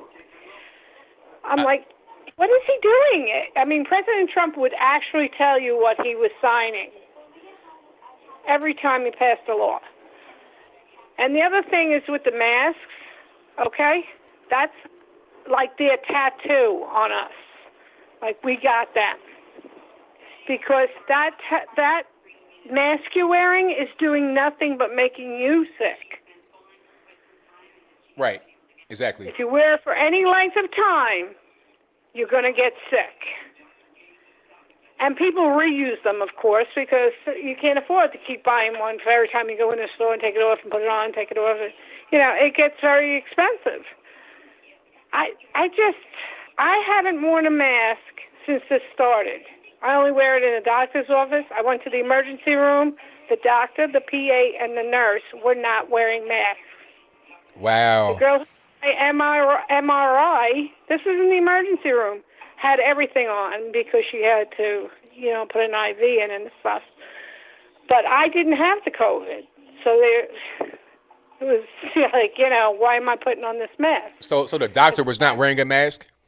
The doctor, the nurse, and the PA, the physician's assistant, all three were not wearing masks. I had to change my mask when I went in the emergency room. They took it off and put a different one on. But I never caught the virus. And I'm in a yellow zone, so I don't know. I walk my dogs 4 times a day outside, long walks. I don't know where, and beside the fact that the sides are all open, the virus will go right through that mask. Unless somebody has the virus and spits in your face, you are not going to catch that virus with the mask on. I mean, you will catch the virus with the mask on. I'm totally against the mask. I'm like, why do they need this? Why? I can see if you're near a whole bunch of COVID people, yes, okay, wear it. But it's really doing nothing. It's doing nothing. You're breathing air through the sides. Right. And do you understand any of those things that he signed? Well, I don't think he knows what he signed. So I have no way of knowing if he doesn't know. He's signing things. He was just signing stuff. I couldn't believe it. I was like, what is he signing? Am I going to a concentration camp? That was another thing that was all over the internet. All the Trump supporters are going to a concentration camp to get reprogrammed. they want to do that to us. That's what they want to do, but that's not going to work out too well. Me. I'm not going. I'm not. I'm not going to be owned by anybody or enslaved by anyone. It's terrible. So this is my little bit of thing that I wanted to put out there. Like I said, I still haven't gotten the COVID virus. I walk around without a mask on, and never got sick. I have nothing. I don't get sick. I mean, I was a registered nurse for 42 years, so maybe my immune system is a little bit better. Right. Than most people, but I don't know. I think that Nancy Pelosi was in China the first week in January. I wonder who brought that in here. That's a very good question. Especially in New York and New Jersey. Very good question. Killed a lot of people. They're terrible people running this state. It's like I want to move out of here so badly. But the South is just as expensive as New York now. Well, no, not quite. It depends on where you are. If you go to Atlanta or something like that, it could be kind of expensive, but still, it's not as bad as New York. Not in the city. Nah. Yeah, but some cities you go to in Atlanta is not nice. Well, I yeah, think. like if you go into like downtown or something like I that, want to go. no, don't do that. You could just go like to the outskirts and places like that. Yeah, You'd be fine. right. Like somebody was saying, "Oh, move upstate New York." I don't want to live in the snow, the clouds, and get out of here. Right. I don't want to live in snow, like buried in. Right. Upstate New York, you get tremendous snow. Right. We're having a blizzard right now, and there's nothing here on Long Island. Right. Well, well, thank you for your call. Definitely appreciate you. You're welcome. I love you. Keep going. Keep going. I appreciate everything that you say. Thank you. I appreciate Thank you. Have a great night. Yeah. Shout out to the caller. The whole thing, you can come to the South. It's not that bad. Like New York City is crazy. The rent down here is nowhere near, and definitely not as bad as California. Oh my goodness. I was watching HGTV. Don't judge me. I like watching HGTV, and I was seeing some of the home prices, like in like Los Angeles. They were in Compton. They're talking about a house was like $550,000 in Compton, and it was like 1,200 square feet. It's like really 1,200 square feet, 550. You can get a mansion on the mountain for 550 out here where I'm at in Tennessee. A mansion, like I'm talking about at least, or a mini mansion, at least 8,000 to 10,000 square feet for that same price on a mountaintop. Like you get a beautiful view. They're talking about 550 for the hood. You got bars in the windows, vinyl floor, like the cheapest finishings. I mean, for 550, it's crazy. Now I can imagine you can't even get a house in the city in New York. You got to be in Bando, Roach Motel, Rat Motel. But I digress. Shout out to all the New Yorkers, but y'all gotta get away from that a little bit. I think people are gonna just be going more to Jersey or just leaving the city in general. Let's go to the next one. 208, you're on the line. Who am I speaking to? Terry? All righty, what's going on? Is this ABL? Yes, it is. I'm calling about the riot on January 6th. Have you seen the report that came out from the FBI that they on Tuesday released information that they had? Let's see here. They were warned of a dire scene that was threatening to unfold on Wednesday, the 6th. It was the FBI in Norfolk. And in it, the report said that the online threat discussed specific calls for violence, including be ready to fight. Congress needs to hear glass breaking, door being kicked in, blood from their BLM and Antifa slave soldiers being spilled. Get violent. Stop calling this a march or rally or to protect. Go there ready for war. We get our president or we die. Nothing else is the goal. So they were warned ahead of time. Yeah, I did hear about that. So they knew it wasn't like, because what the media wants to paint it is like Trump incited the riot because of the speech, and they went out there and they stormed the Capitol because he told them to. It's like, no, this is already a plan that the FBI knew about beforehand. Now my question would be, why didn't we get it a warning? Why didn't they tell us, say, hey, be careful going to DC? It might be some problems. Like, why wasn't that a warning? And also, if they knew about it, they should have been more prepared for it. They should have had adequate security to prevent that from happening. Exactly. So I think this was a setup for Trump. And I think Pelosi's behind it, her and Schumer, because she wants to make sure he cannot hold office in 2024. So this was her way of getting her impeachment or her Article 25 that she wanted. So, yeah, I just find this so disgusting that they knew about this and the people that got hurt and died because of this. What else are they doing that we don't know about? Right. That's a very good point. Very good point. So, yeah. And when you were talking about Fauci, he kind of follows at the tail end of things. It seems like he'll hear the news or something's happening, then, we need to wear masks.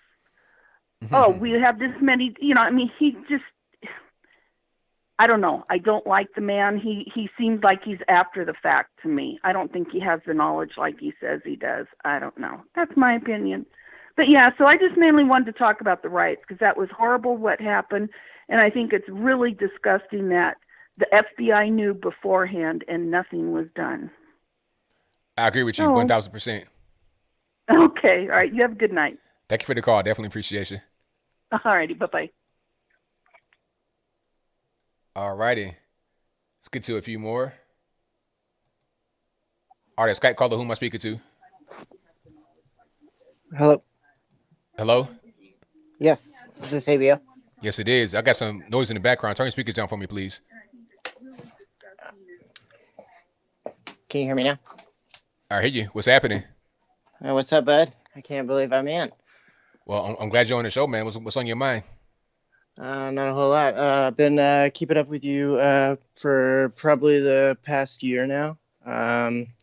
Just want to say I really appreciate all you're doing and appreciate good conservative viewpoint coming from you. I like what you're doing, man. Well, thank you for that, man. Definitely appreciate it. Yeah. So I have I guess if I was to ask a question, I would say, what do you think we could do differently moving forward to help continue to show a good, like a brighter image for conservatives or for people trying to bring people to the conservative movement? I say keep doing what we have been doing because it worked pretty well. Because I mean, we got to put it in perspective. Like Trump had, I think, 63 million votes in 2016, and they got 75 million this time. So that's an increase of 12 million. So that's good.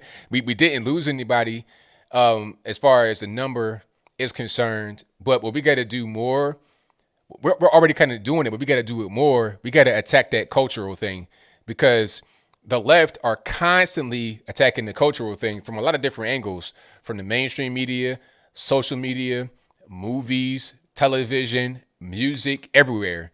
So we got to be more involved in that space to be able to infiltrate it and not have them be the only voice. Because the way it is right now, if you watch the television shows, you're only going to get one point of view politically, if there is a point of view politically. Oh, absolutely. It's only one point of view. Same thing with music. If you get any politics, any substance, for the most part, it's going to benefit them. So we got to get more of that culture to reach the casual person that does not really know about politics. You know, they hear about something in the rap song, and that's pretty much how they live their life. They don't know anything beyond what they learned in 9th grade.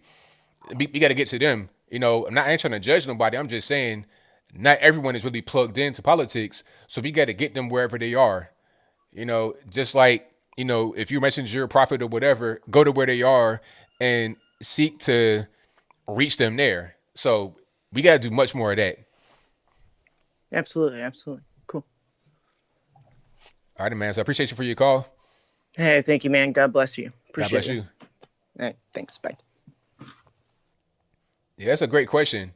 We gotta get you where you are. You know, I don't really care where you are. I'm not judging you because I don't know how you got there. But we got to get you because the left, they're not judging you either. They going right to where you at.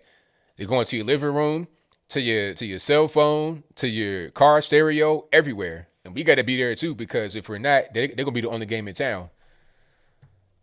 All right, let's go to the next one. 912, you don't know who I'm speaking to. What's going on, ABL? Ain't too much, man. What's happening? Oh, a little bit of this, a little bit of that. I mean, America's great, you know what I'm saying? I was talking with my mom and been hearing a lot of interesting stuff, and I was curious as what you know about admiralty law in terms of, obviously the election's over. Obviously we have a new president, but there's also things going on behind the scenes that you don't see, that you don't know. I mean, we haven't had too many leaks and all the alphabet agencies and that stuff, but admiralty law. I don't know anything about that. What is that? it basically has to do with the Constitution and the military and like FEMA. For instance, if FEMA goes into act, we've been in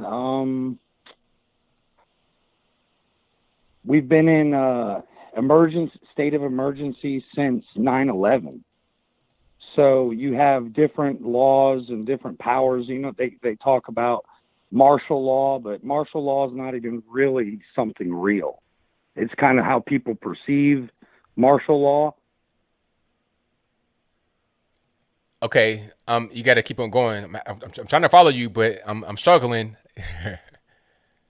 All right. Well, with the Constitution, I mean, this goes back in history in terms of the Queen of England, even paying taxes, legitimacy, and you know what, rights. The law of the land is you know, the Constitution we live by in America isn't the original Constitution from the original founding fathers. During the Civil War, we ran out of money, and then we got indebted, I guess, to England, and the money flows, obviously, through all kinds of ways, money, power, control. And the Admiralty law is the fact that, okay, Joe Biden's our president, but he's an illegitimate president. So even all these like papers he's signing, he doesn't know what he's signing. Like the last two callers were awesome because that to me shows normal average Americans just calling in, just giving their vantage point and their story to kind of how they're perceiving what's going on. Okay, now I don't really know. So the Admiralty law, what's the bottom line here? Things are going to change in the future. I mean, I don't know that. I mean, when you have an illegitimate president, the military's in charge right now. All right. Okay. I mean, I don't mean to cut you off, but we got time constraints. Like, what's the bottom line? Like, what can happen? So, if you say that's going on, what's the actual bottom line? Trump has stepped out of line. You're not going to hear too much, and he's not doing stuff. The military's in charge, and in the future, next week, next month, it might be a few months from now, things are going to continue to change because the military has all the receipts. Obviously, all this stuff has been paid attention to, but D.C. and the power of D.C. and even the land of D.C. in the 10-mile radius is owned, not by America. That's not American soil in the capital. So who owns D.C.? The capital is England.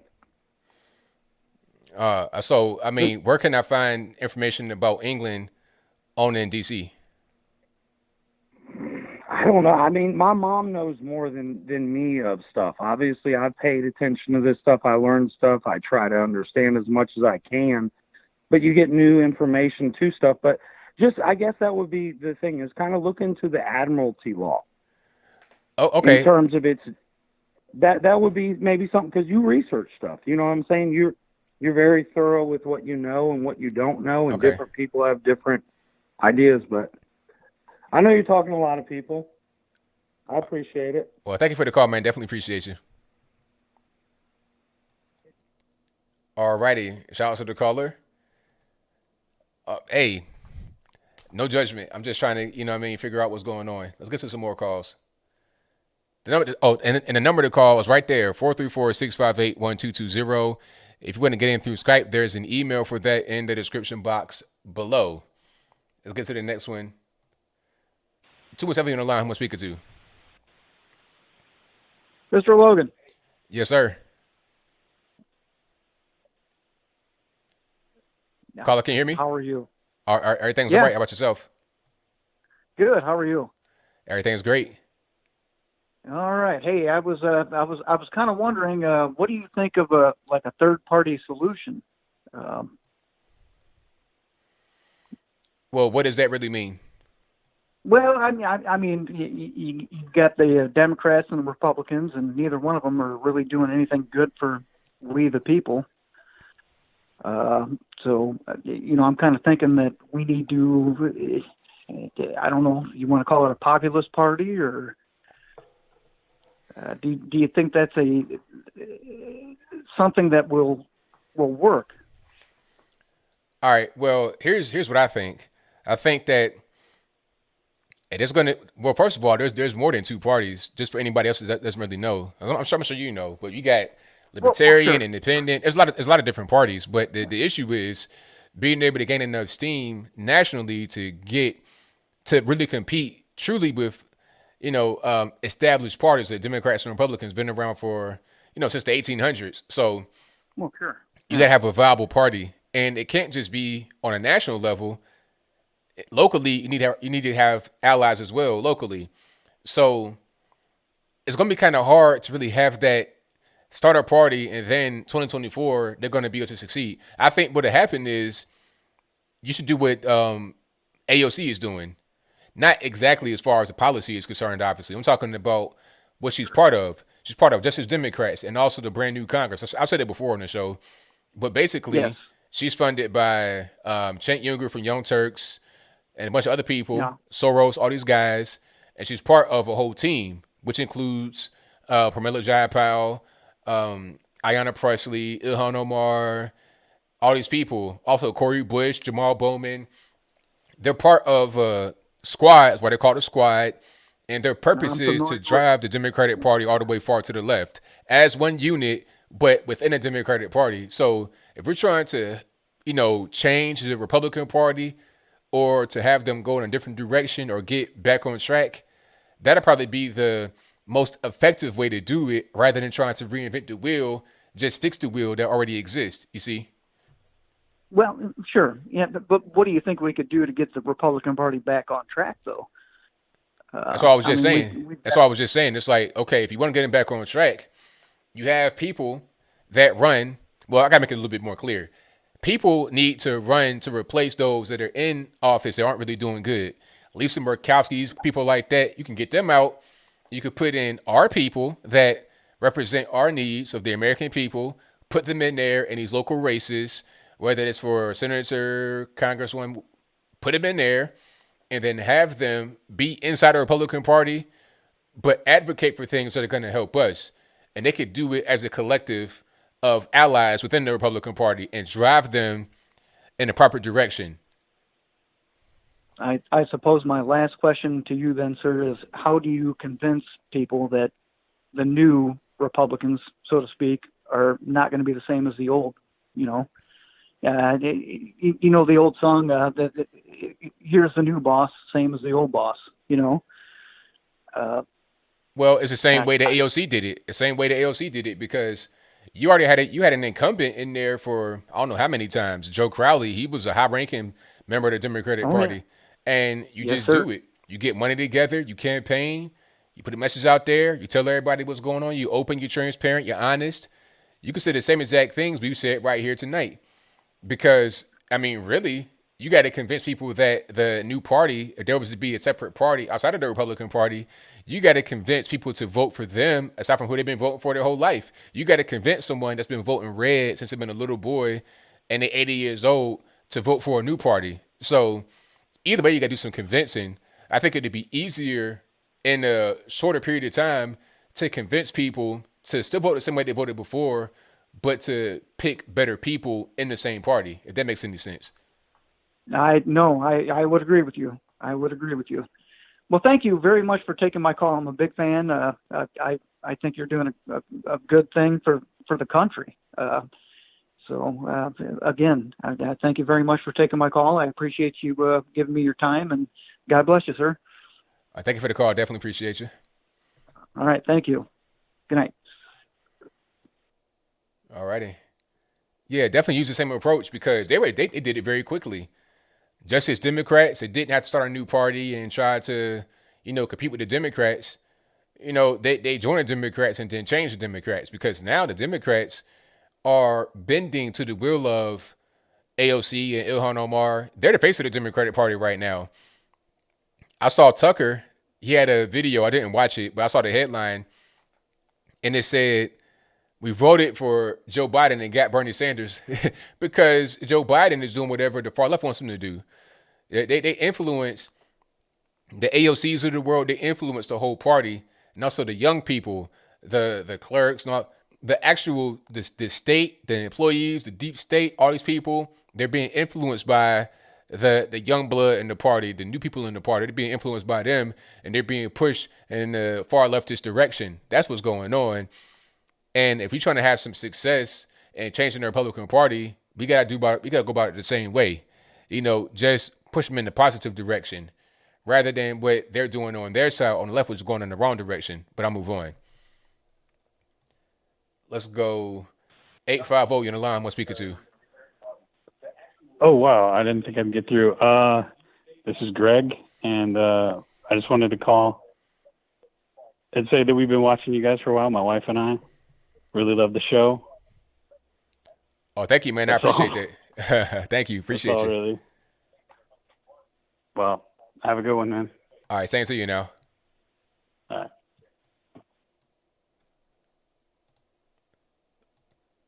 Okay, let's get some more here. All right, caller on Skype. Who am I speaking to? Hi, this is Al in Washington. How are you? I'm doing pretty good. About yourself? Oh, good. Really appreciate your show, and I wanted to say, thank you very much for putting on a actually really good quality here for the last few months. We've really been appreciating it. Well, thank you for that. I really appreciate you for your support. So I just wanted to kind of dovetail off the previous caller. So you're absolutely right in that, if you set up a third party, what you've done is you, at least for a period of time in the transition, you water down the Republican Party and the power blocks that it has. And so at that point, then the left begins to gain even more ascendancy. And so you lose what little advantage that you have. So a reform from within the party is probably the most viable route. But what we have to look at is the economic aspect of it. So what we saw this last, 8 months has been primarily, it was economic, if you really want to look at it. The left was allowed to gain a tremendous amount of economic leverage, and in that it was a partnership between large conglomerate companies and the left, which is has been growing over many years, but the last probably 2 years or so, and really the last 8 months, solidified in a way that it demonstrated the power. So immediately after the election, you see things like social media like Twitter, Facebook, instantly putting out kind of a unified front of a coordinated media effort, and then they were able to, at local levels, be able to pour a lot of money in. For example, Zuckerberg put in $500 million at the local level to be able to mobilize the entire chain of personnel that could manage the election aftermath, so to speak. So there has to be a counter to that. And things that I think that your audience and everyone needs to understand is, technically, every one of us, if we are on certain social media, if we use certain programs, if we buy certain products, we are paying the very hand that is attempting to silence us, or in some cases enslave us. And so it needs to go back to basics, what people used to call moral embargoes or moral boycotts. And we've had these earlier, in history, and to various degrees of efficacy. But one of the things that we need to understand is that we need to look very carefully at where we place our money, collectively within church groups, social organizations, shows like yours. Really double down and look at, okay, when I'm buying a product, where does that money go and what is it being used for? A lot of times it doesn't go, just to the product. They're putting it into political action. They're putting it into social programs. They're putting it into programs that would be very antithetical to what we hold dear. So, keeping in mind, I think as we go forward, yes, there's a political aspect to it, but there's also an economic aspect that people need to understand.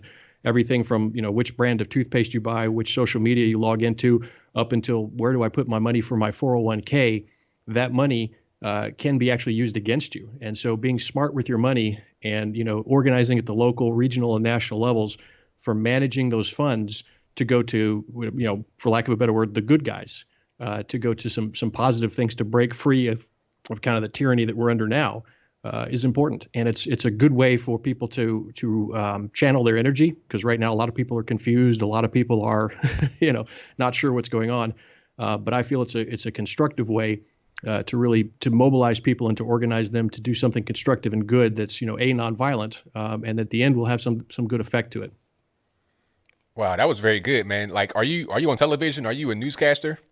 No, I have a face for radio, let's put it that way. So I'll stay in the background here.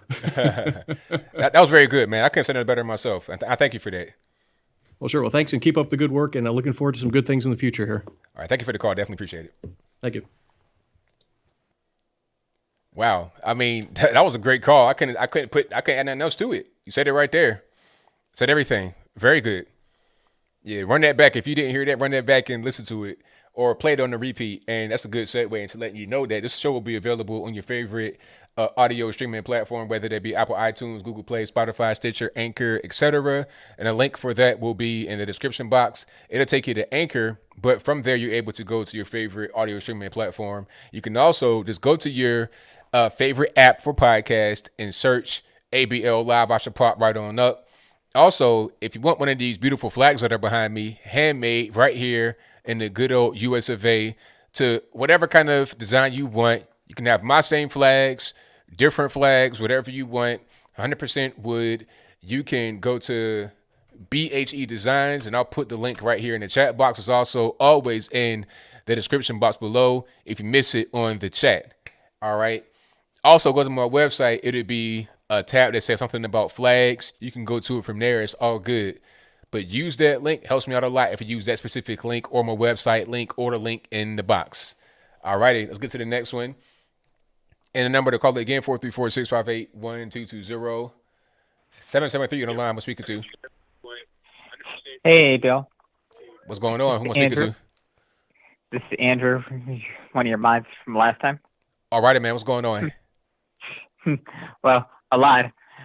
First off, I want to suggest that you should talk to other YouTubers who've been there on the 6th event, and they're giving their reports on the 20th, because it seems to me like a lot of conservatives are pretty divided on the events, and they don't really have a consolidated stance on what actually happened, especially considering the fact that Antifa's been doing all this stuff for over a year now, with all the riots and the infiltration of different groups to cause a simple rally to become a riot. So I really wish that you could take a look into people like Citizen Man and Pastor Drone TV and kind of have a conversation with them about what happened, to see if you guys can actually have some middle ground on this one, because we seem to be having very contradictory information that doesn't seem to be consolidating a lot of patriots together as one. Okay. And also, I'm not sure if you noticed this, but the National Guard turned their backs on Biden, if you saw that video. Well, that wasn't really that. What was going on is the guard have to face one direction for security, and then other guards are behind them and face the other direction towards them. So that wasn't what it looked like. Although I do see why it would look that way if you didn't know the full context. Well, I saw the same video a couple other YouTubers were talking about, and it did look like they were just turning their backs on Biden completely, like they didn't recognize him as legitimate president. Well, no, that's not what that was. But I do understand why people would say that, because that's how it looked. Okay. Well, another thing, and this is pretty much important, is pretty much that whether or not you believe in QAnon or not is beside the point, but all of us patriots need to kind of come together as one, because we all know that the election was stolen, and we can't just simply wait years just to kind of defeat Biden or the deep state. Yes, it will take decades to defeat the deep state, but Biden right now and many other issues like our rights being violated are the major issue right in front of us, because we can't keep on letting these lockdowns go on for a year. Well, I mean, we got to do things the right way, the legal way, because Joe Biden could have done what people wanted Pence to. Like, people thought that Pence could do something to change it, but he couldn't do anything, because if he could, then Joe Biden would have done it in 2016. Because remember, they spied on us. They did everything they could have done to subvert their election. And Hillary Clinton still says that she won and that we stole it from her right now today. Although she couldn't prove it. They couldn't prove it. They couldn't do anything. So we gotta hold ourselves to the same standard. We gotta go about it in a legal way. Now, what I was saying before the whole Capitol thing was going on is let's investigate. Even if Biden gets in there, still investigate to see what's going on, because it's not even about right now. You got to look at the future. So we can't do things that jeopardize our future. If we can get to the bottom of things right now and a proper investigation and find legal evidence, physical evidence, we have the opinion that things didn't go right.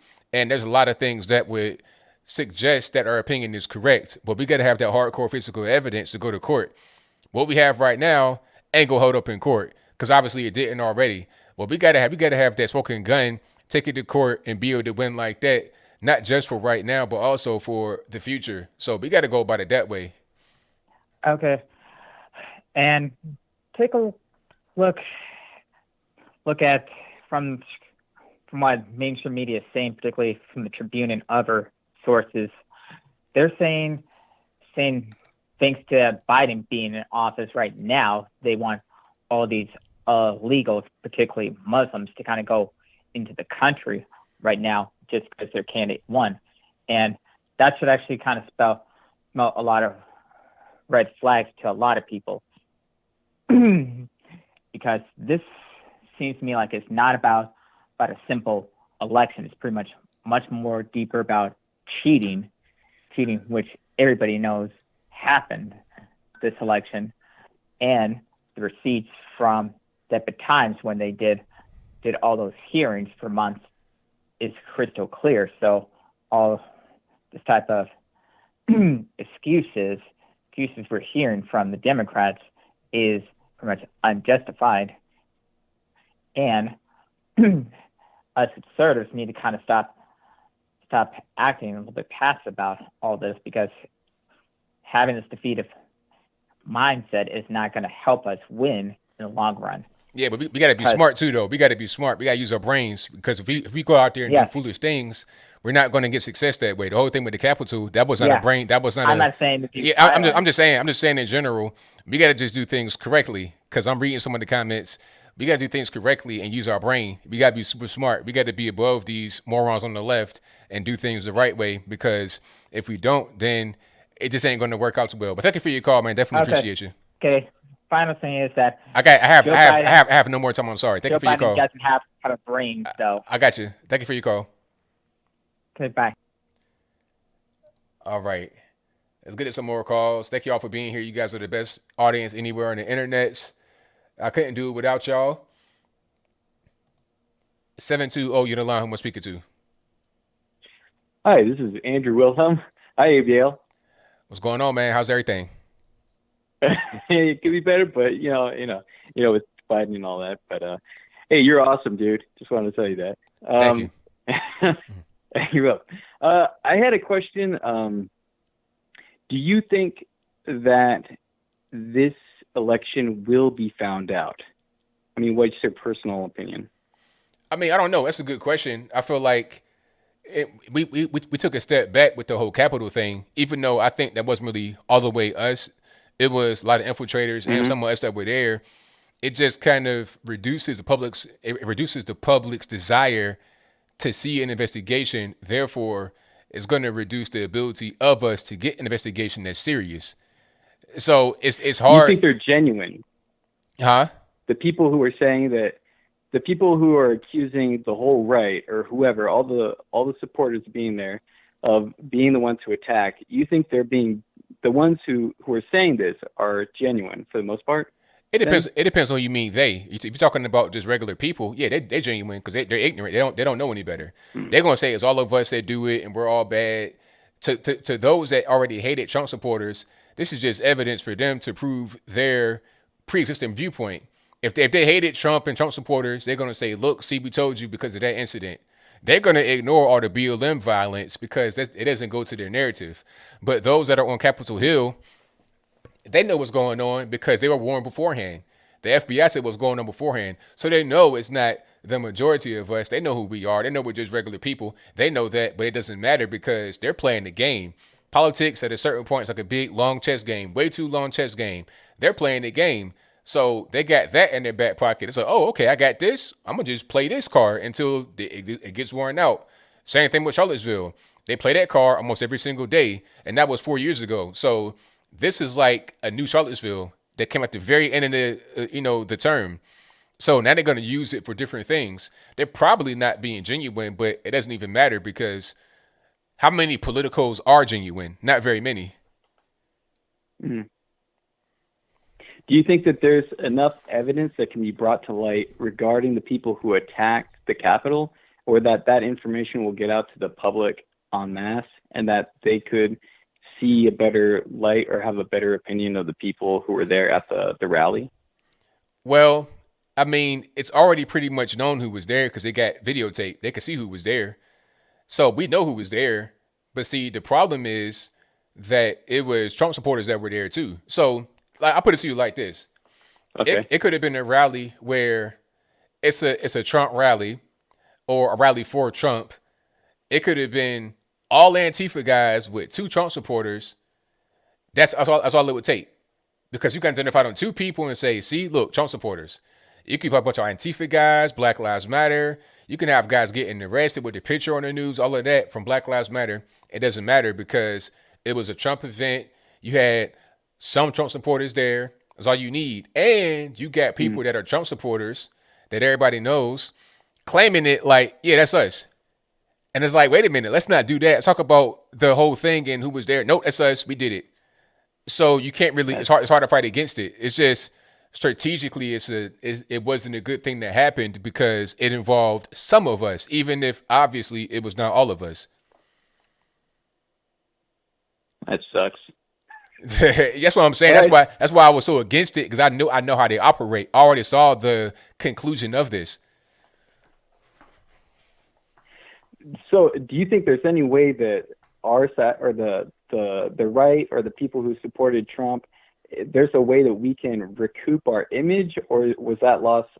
Do you think that could ever be salvaged, or is that always going to be lost with people who are, giving the information, who are, the news, CNNs and the MSNs?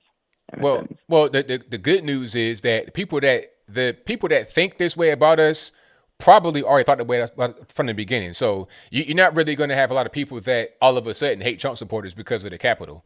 All that it did was just make it harder for us to fight against them. But they already had that viewpoint of us. It just kind of made it set in stone to a certain extent. So all we got to do is just keep doing what we're doing and gain those that aren't brainwashed by the left and brainwashed by the media. Same thing we were doing before.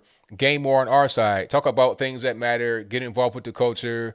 Get involved locally, and just do what we had been doing and not getting involved with leftist behavior or the violence and stuff like that. That's all we got to do. Keep on doing what we had been doing before the Capitol. Show a better side of ourselves, reach out to people and be the better face, and maybe have more of those sources like OANs, Newsmax and all that to show a less biased view of ourselves to people who are willing to listen. You got it. Exactly. 100%. All right, God bless, ABL. You're awesome, dude, and you have a fantastic show, and keep doing well. Have a good life. All right, thank you for the call. Thanks, bye. All right, great call. Great callers tonight. Let's get to some more. 831, you're on the line. Who am I speaking to? Jade from Las Vegas. All right, Jade, what's going on? Hey, so I was just wanted to get your opinion on this. I've seen that the Republicans they're proposing for the second stimulus only if you get the COVID vaccine. Now, I know at first we were the ones. Hold on. Let's pause. Pause. So Republicans are saying that you can only get the stimulus if you get the vaccine. Is that what they said? Yes, well, I'm not going to categorize all Republicans, but there is, I don't know the name to be honest, there is one Republican who is proposing that you get the stimulus only if you get the vaccine. Now, who is this guy that's saying this? I don't know his name. I just seen it on a news article today. Tell me what you think and I'm going to look it up. I think it's crazy because at that point you're making people that, okay, here's what's going on. The government shut businesses down, like local government. They shut people down They took their jobs from them without their consent, where they wanted to work, they wanted to go get money, but they took their jobs from them without consent. And to pay them back, they say, "Oh, if you want us to give you money for taking a job from you, you got to get the vaccine." It's like, what? I didn't sign up for that. I was working, I had my job. You took it from me. Now I got to do something for you to get my own money, to get paid back from what you took from me. That's crazy. That is crazy. I was thinking the same thing. It's Steve Stivers, Okay. Ohio representative. Wow. I know. I guess I'm a little behind on the live on where, since we're talking and I'm seeing something else on the screen, but I seen somebody else mention, do you think that the presidency election is going to be found out, like if there was foul play? Well, I just wanted to point out that it's Joe Biden's third time running, and the other two times it was found out. I believe he was elected one other time in 2000. I want to say like around 2008, but I don't think it was 2008. The first one that he did, he was elected, but then they found out that he was cheating back then, and that's why he didn't win the presidency. Do you think that that's a possibility, or is that why they wanted to impeach Trump twice, so that even if the foul play is found out, he still can't be president? Now, what happened was he ran twice before this time. So he ran 3 times total. He ran in 1988, if I'm not mistaken. But what happened was he dropped out in the primary because of a plagiarism scandal. He dropped out of the primary, so he did not get elected. And then in 2008, he lost in the primary to Obama, and then became the vice president to Obama. And then, of course, he did 8 years in the Oval Office with Obama as a vice president. And then he ran again in 2020 and won. So that's kind of what happened. But as far as finding out anything about the election, I'm not really sure how that would work out legally. I don't have that answer. But that'd be interesting to see if anything does come about. I think that the whole Capitol thing kind of hurt our chances to be able to get a really fair and thorough investigation of the election. Yeah, that's true. Awesome. Thank you for your time. I just wanted to say I love your show so much. My boyfriend actually put me onto it. I was one of those people who were just following the media, the whole I'm black, the Black Lives Matter thing got me all Trump's racist, this and that. And I was never into politics. I'm 20 years old, but this year is the first time I went and voted for Trump voted in general before Trump. And it's your show also helped influence me a lot to just see like different parts of what's going on. Well, thank you for that. I really appreciate you. Of course. Thank you. Have a good one. Same to you. All righty. Yeah, shout out to the young callers. And hold on. Yeah, so what she said was right. I had not heard that before about the guy, Steve Stivers. I'm going to put it on the screen. This is on NBC4i.com. But I'm seeing it everywhere. I'm seeing it on Newsweek, all of that. So this is legitimate news. And it says, third stimulus check. Rep. Stivers wants $1,400 payment reserved for people who get the COVID-19 vaccine. Sir, what kind of drugs are you on? Whatever kind of drugs you on, don't give it to nobody else. Keep it for yourself. And hopefully you don't do too much because it's going to be a wrap. Whatever you want, got your brain fried like, an egg on a sidewalk in Arizona in middle of August because you're tripping. You got to get the vaccine. That's... the whole thing with the stimulus is dumb anyway, really. We need to just open back up. That's what we need to do. Open back up rather than keep giving all this printed money. But the time I got to get a vaccine to get it, that's just crazy. And what happens if somebody dies after they get the vaccine just to get the $1,400? I mean, are you going to be liable for that, Steve Stivers? You should think about that. Did you let that process in your brain before you put this out there? A Republican? A guy like that got to get out, man. He's got to go. He's got to go. Like, that guy right there can get primaried and replaced with a Patriot Party type person in the Republican Party. You see what I'm saying? That's crazy. I mean, wow. Really, sir? No thanks. Thanks, but no thanks. I appreciate the offer, but I'm good. I don't need, I don't need no $1,400 like risking my life to get it. Might as well sell dope, but I digress. Don't sell dope. If you listen to kids, don't sell dope. Let's get to the next call. All righty, Matt, what's happening? Hello there, ABL. What's going on? So, with the Joe Biden thing, I'm like, why? I've said it before, mask for thee, but not for me. Why? Say it one more time for me. Mask for thee, but not for me. That's what they do. That's pretty much the mantra of the left. Do as I say, but never as I do. They could do whatever they want and tell you to do the same thing that they don't do. You know, like Chris Christie, when he went to the beach that he closed. Nancy Pelosi going to the hair salons that she had closed. Joe Biden going to the memorial with no masks when he says you have to wear a mask. That's what they all do.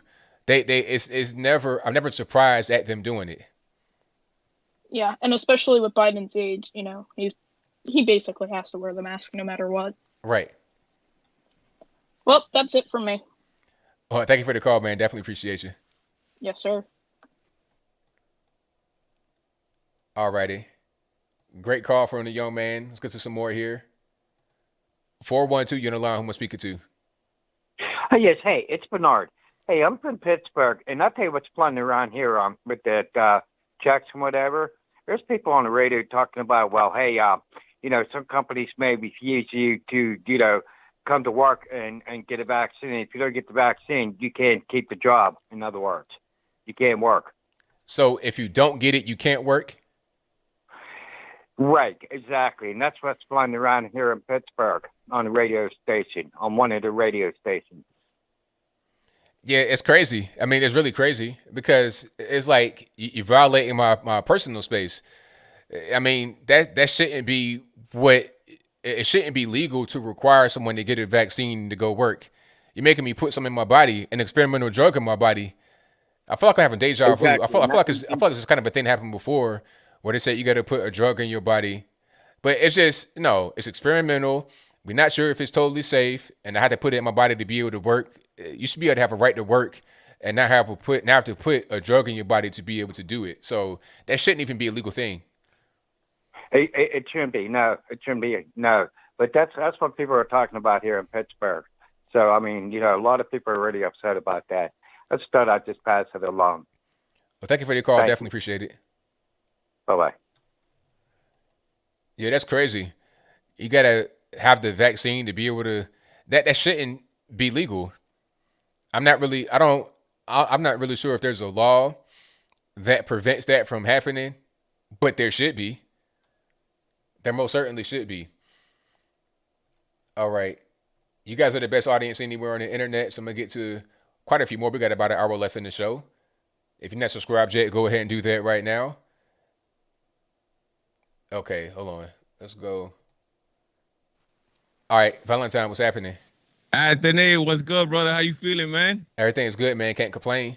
All right, breaking news. Anonymous sources tell me, they tell me that Bernie Sanders is still sitting on that stage, man. and that, listen to this, and that the papers that he had in that yellow envelope, he actually thought he was going to a medical appointment. He got mistaken. Can you believe that? Hey, it might make sense to me.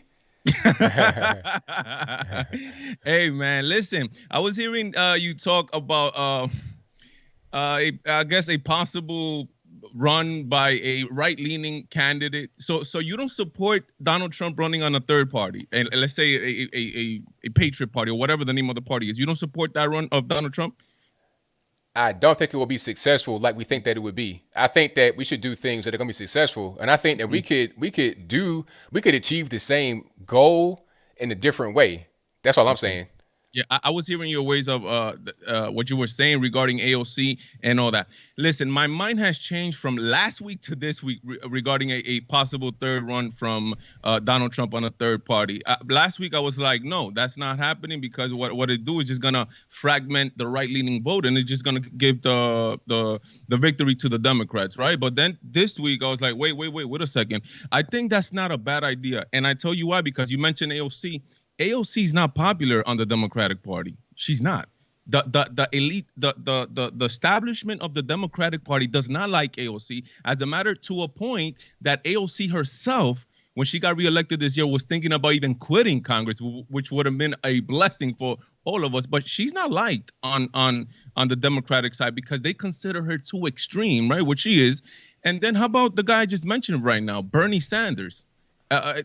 The Democratic Party has made it hell for him, and he didn't have the strength or the valor enough to form a second party which a left-leaning progressive party, which I think would have been good. My idea, what I think, is that there is no better time in history, in contemporary history right now, than for Donald Trump, the man who just got 75 million votes, some people say more, to start a third party, to stick it to the man. Why do I say stick it to the man? Because just look what they're doing to him with this stupidity of an impeachment. They are going to, and they want to impeach an ex-president, setting a horrible president. So if they can impeach and find them guilty, Donald Trump, they could literally impeach and find guilty Bill Clinton and Bush and all these people that are not presidents anymore. What I think is happening right now in Washington D.C. Is that the politically elite, and tell me if you're seeing this, the people from the Democratic Party and the Republican Party, who is what you call the establishment political class, they want to make Donald Trump an outsider. You're not seeing that? Well, of course. I mean, that was the case from the very beginning. Back in the Paul Ryan days, they tried to do that. That's been going on ever since then. But it seems to me like they want to make him not run in 2024 and like, oh, no, we can't have this in 2024 again. Let's just take it to him. Mitch McConnell and a whole bunch of Republicans, which I'm extremely mad at. Mitch McConnell, man, oh, my God. And I think even if it's just for the health of the nation, to be honest, Donald Trump forms this third party, gets a whole bunch of votes, to be honest, and even if they lose, right, I think it sets a good precedent to let the politically elite class let them know, hey, guys, because it's a Republican stranglehold on the Congress and a Democratic stranglehold on the Congress, and in turn, taking it to the people. Just look how much they took to pass a second stimulus, and just look how much little bit of a time they took to convict or not convict, to impeach Donald Trump. I think hours passed by when the problems were taken to them. It's crazy, man, and I think it's a good time. Another point that I had, man, the LGBT militant movement is at it again. Did you see the new executive order that Biden signed regarding the let me read you a little bit of it. It says children should be able to learn without worrying about whether they will be denied access to restrooms, to the locker rooms, or school sports. Oh boy. So you know what that means. You're going to have men in the bathroom with women. That's the bottom line. That's really just the end of it. And that's going to be a problem. Same thing with sports. You're going to have men competing with women. It's a terrible thing. We've seen it happen before. We saw MMA with Fallon Fox. This is a man that, quote unquote, became a woman, quote unquote, and beat this girl like half to death, broke her skull. I mean, it was nasty. It was crazy. And you're going to see a lot more of that. People all in the name of trying to be woke and all this, and they're going to realize what biology is in a very serious way. And feminists are nowhere to be found, because if feminists believe that men are taking over women stuff, where are they when they see, like, for example, two boys in Connecticut just demolishing girls in track? You remember those two boys in Connecticut? Yeah, yep. I'm like, what you gonna do, man? I mean, it's insanity, but again, this is some of the pillars of an Obama 2.0 presidency. Basically, LGBT, racism everywhere, sex, and abortion. Anthony, keep doing what you're doing. God bless, my brother. Take care and enjoy the rest of your weekend. Thank you for the time, man. Thank you for the call, man. Definitely appreciate you. Peace. All right, shout out to my man, The Valentine Show. He has a show right here on the YouTubes. You can go to it right now, The Valentine Show. Yeah, but it's not safe. Not at all, Alethea. Not in the least bit safe. I mean, I don't know about any of y'all, but if you got kids, nieces, or whatever, you ain't trying to have this big grown man in the bathroom with him. His thingamabob all over the place. You don't want. That's just not cool. It's not kosher. It's not legit. It's just not the wave. Let's get to the next call. All right, Jordan, what's happening? Yeah, ABL, what's up? Everything is good, man. What's going on? It's going good, man. Hey, keep the Bernie memes coming. Oh, the Bernie memes, man, they're hilarious on my Instagram. Like that's just pure hilarity. Yeah, absolutely, just keep them coming. Did you lose subscribers, by the way? I lost some subscribers, but I don't really pay that no mind. I see. I just love I love that Biden, not in the way that you think, that Biden cut all those jobs from the pipeline project. Because now you have people who voted for Biden who are already regretting it. having that buyer's remorse, but it was like, oh well, hey, you did it, so live with it. Made your bed, lie in it. Right. So, for example, there's a group called the Laborers International Union of North America, who was staunch for Biden and Harris because they were like, oh, they were pro-workers, they supported unions, all that stuff. And then they were happy they got elected. And then this happened. And they were like, hey, this is going to kill thousands of jobs, guys. We got to be wary of that. And then they deleted the tweet. And then they got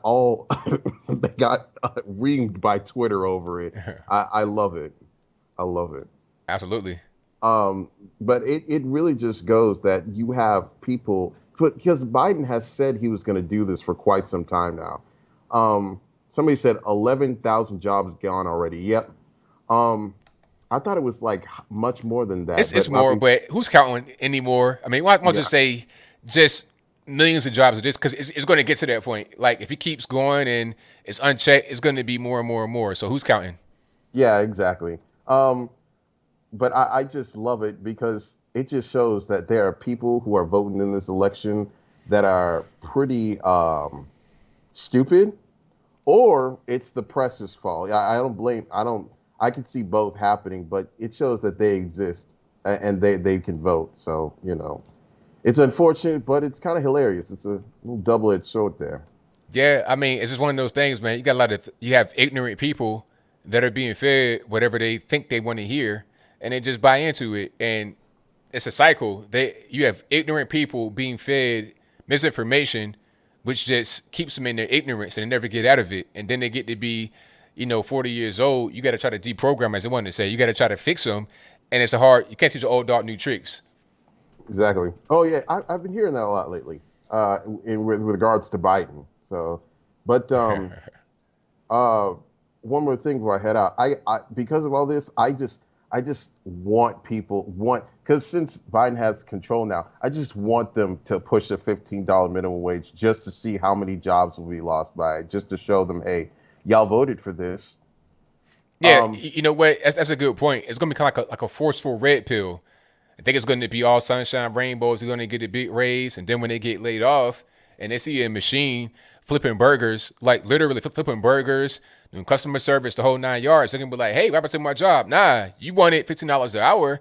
That wasn't going to be for you necessarily. That was just a raise. That was just for somebody. The machine got the raise. You didn't get the raise. Because, one thing I noticed is that this was on Jubilee, not on the discussion you did, but another discussion. There's a calculator on MIT about the living wage, and it goes by county. So let's say my county in Houston. The living wage, not poverty, living wage for, let's say, a single parent with 3 children is $35 an hour.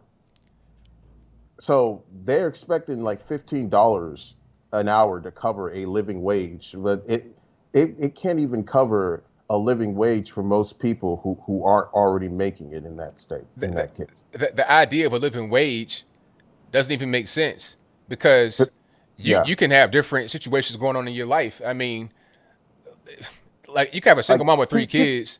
People can be content with living, with pretty little money. You might have debt on your back. You might have bankruptcy. It doesn't. Your life situation is different. So ain't no such thing as living wage. The living wage is how much you make that you can survive on, and then it's not taking into account any kind of government benefits. If you own your house, like back West Virginia, all my family out there, they own their property. They own the property and the land. So how much is needed to live when you own your property and your land?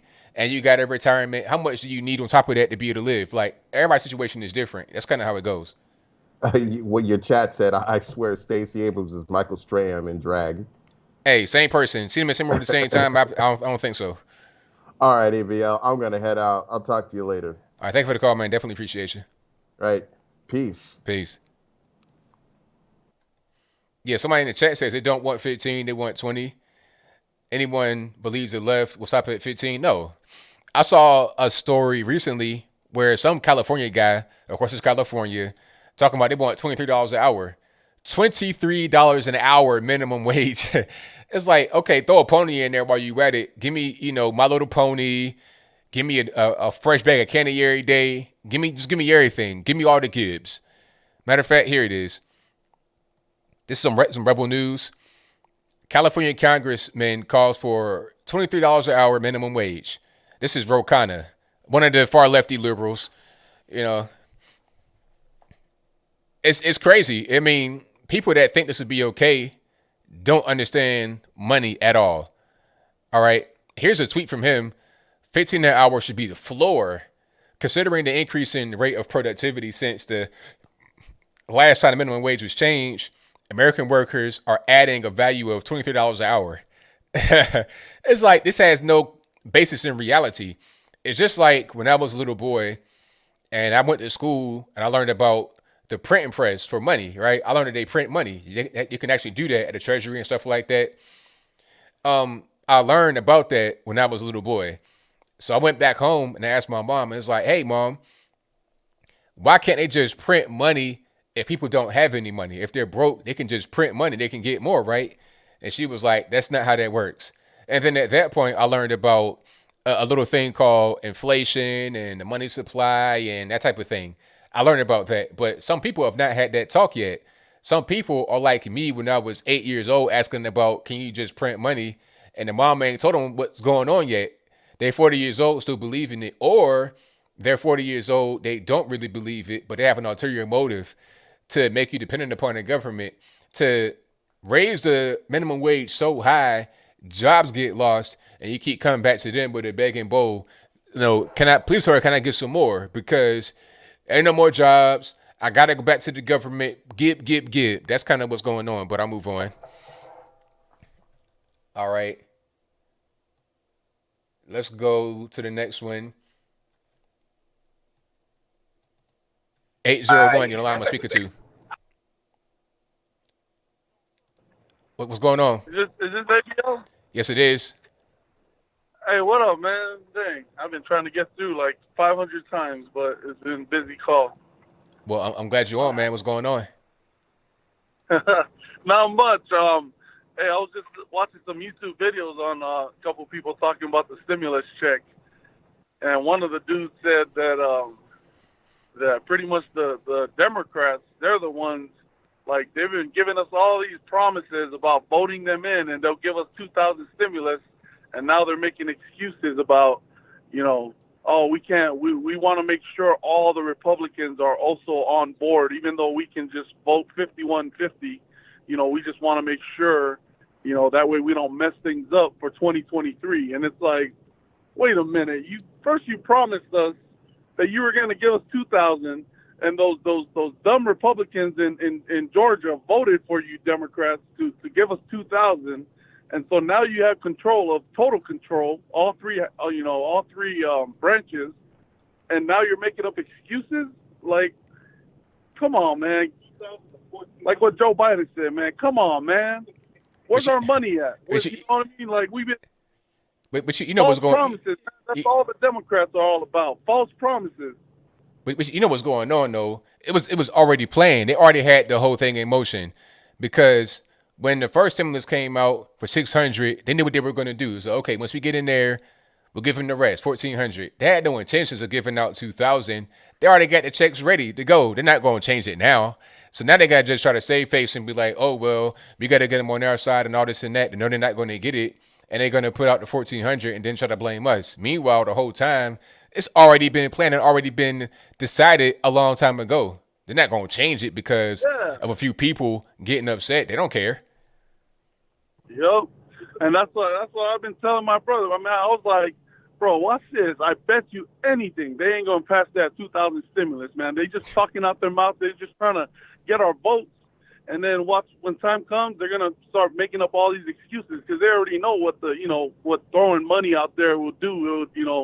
It would cause deflation of the, dollar bill and all that. And so that's why I was like, man, these Democrats, they're crooks. Watch. They're going to try to make up all these false promises, vote for us, give you $2,000.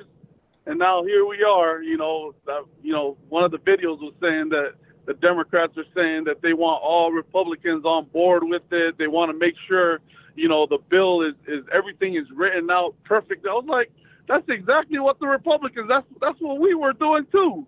You know what I mean? Like, yo, man, bull crap, man. But hey, you know what? All those guys that voted for the Democrats over there in Georgia, man, that's what happens, bro. See, y'all should have just voted for the Republicans anyways. That way we can have, you know, something to stop these morons from passing, you know, all their ridiculous bills, man. Now they're out here trying to just pass their, you know, Green New Deal and all these things. But when it comes to the stimulus, you know, they're making up all these excuses, lies, man. That's all it is, lies. And all these fence sitters, man, sheesh. Y'all should have been straight with your values and stuck with it and just vote for, you know, Republicans. And this whole thing about third party, you know what?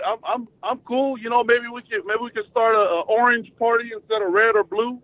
You know. Oh man, no, just playing. But you know what I mean. If Trump started a third party, man, 74 million people on board with that. I'm on board with that too, man. But hey, keep doing what you're doing. I appreciate your show. I was a Democrat, and then I started watching your show, Officer Tatum, you know, Candace Owens, and I was like, damn, man, these guys are right. And then, you know, y'all woke, y'all speak the truth, man. Y'all woke me up, and I ain't no Democrat. I ain't for abortion and all that bull crap, man. I'm not trying to swear or anything, even though I swear a lot, but because I know your show says don't swear. So, yeah, man, keep up the good work. Peace, love, prosperity. Hey, we're gonna get through this, and we're gonna dominate 2024, man. We're gonna choose the right guy instead of sleepy zombie who had all his zombie friends vote for him. No doubt, man. Thank you for your call. I appreciate you. Hey, bro, take care. Peace. Great call. Really enjoyed it. All righty. Let me see. Got some more calls on the line. I'm going to get to some more here. 209 on the line. Who am I speaking to? We're going to dominate 2024.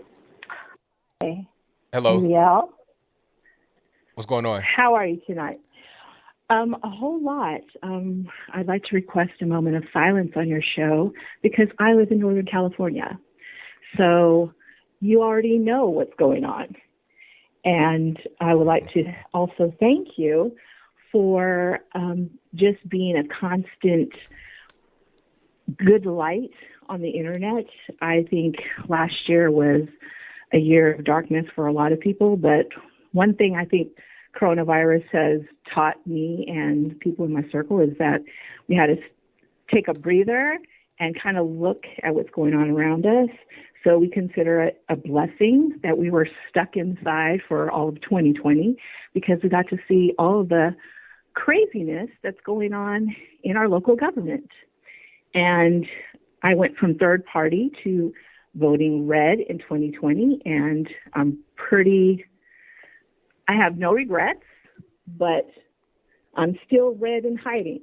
So with that being said, I want to have a couple of little comments. Last year, we were yelled at about trusting the science. COVID came, everybody has to trust the science. Trust the science, trust the science. Well, now that Biden has signed the executive order regarding the gender equality, I'll just say gender equality, try to keep it PC as much as possible. The gender equality, where's the science in that? How are we not trusting science now? Science just went out the window. I used to coach children's sports, and I know firsthand a boy's strength is heavily stronger, or a girl can never compete in a boy's sport. It's just not possible. Even when they're kids, boys are so much stronger than the girls.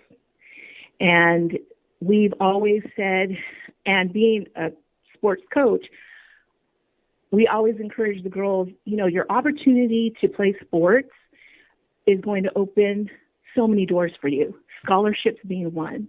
A lot of kids don't have the opportunity to get scholarships to go to schools just based on academics. So sports helps accelerate that process. So now for girls, you've actually taken that away from them. So it's very disappointing to hear that that's going to be our new normal. And, being that we have our first woman vice president, screaming at the top of the hill saying that, girls can look at me and think that anything is possible. Well, you know what? It's not, because you took that chance away from them. So again, I just wanted to get that off my chest. Thank you so much for everything that you've been doing online. And I've been a new subscriber. I'm trying to get everyone else in my circle to start watching you and listening to you. I also recommend the book, America's Secret History by Steve Harris. It is a wonderful read. It'll open your eyes even further that, what we're going through right now is just the apex of what's been going on for decades. For decades. It is so disgusting that not even my parents had a chance, because this has been going on for so long. So thank you, ABL. Have a good evening, and I'll keep watching. Thank you for the call. Definitely appreciate you. All righty. Great call. We got quite a few more on the line. Y'all just hang tight. 484, you're on the line. Who am I speaking to? Hey, hello. Hello, who am I speaking to? Hey, this is Miles. Hey, how you doing, ABL? Doing pretty good, man. Can't complain about yourself. Good. Hey, I just wanted to touch on these masks real quick. These masks do not work, and honestly, I think these masks are making people a lot more sicker than they really are, and I'm starting to feel like that. Like, I feel like that 90%, because I've been at work today wearing a mask all day long, and not the grocery or anything, but all the snot and all the boogers and all the spit and all the germs, all the stuff, it's in the mask, and it's still on your face. And you're inhaling that stuff back in. And ever since I had that mask on, I feel like I got a sore throat, and it's like, and not only that, it's just like, ever since I've been wearing that mask for a long period of time, I feel like I have a bad aftertaste in my mouth because of that mask. And these masks are they're making it worse, because you just bring the germs back into your body that you're exhaling out. Right. Yeah, and then not only that, and then another thing I wanted to touch on, if people, you talking about masks stop the spread of the coronavirus, first of all, over the years, I've noticed, even when I was in high school, way before this COVID-19, first of all, I walk around with hand sanitizer all the time. If you don't wash your hands or sanitize your hands, because most people, when they have the mask on, they touch their face constantly. Yes. Yeah, you touch your face constantly, so it's like, if you're not washing your hands, that mask ain't going to do nothing. That's not going to mean nothing, because you got to touch your face to take the mask off. Right. I mean, at a certain point, you got to adjust it. You got to eat. You got to get something to drink. So you can't just, you got to move it at a certain point. So all of the interaction with your hands and all that other stuff is not a very sanitary situation. Exactly. And another thing, I seen this one video where this one woman, did you ever see this one video where this one girl, she was walking her dog, she had a mask on.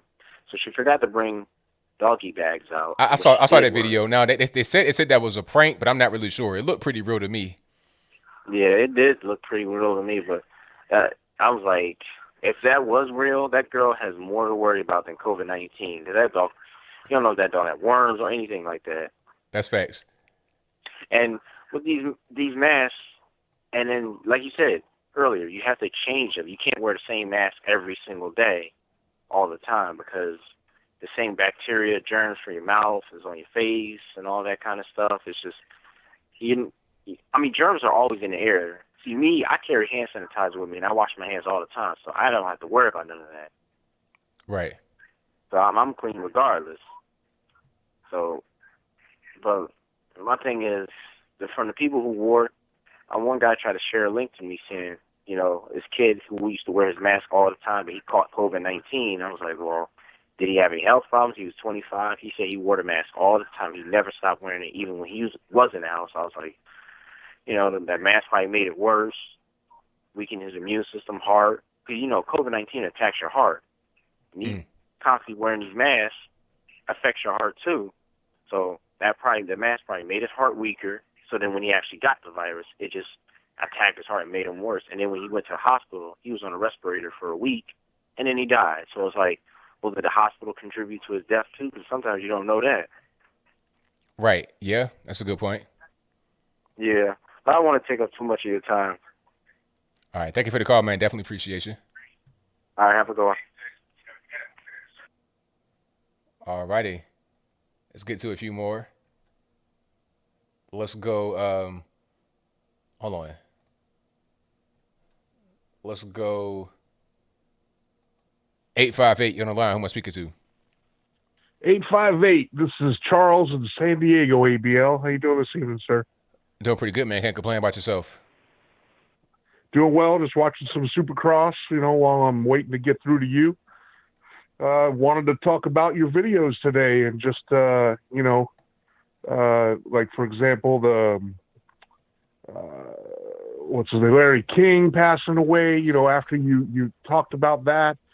I went through all the internets and all the YouTubes and checked out all the different stories. And, of course, nobody mentioned the COVID in his recent diagnosis.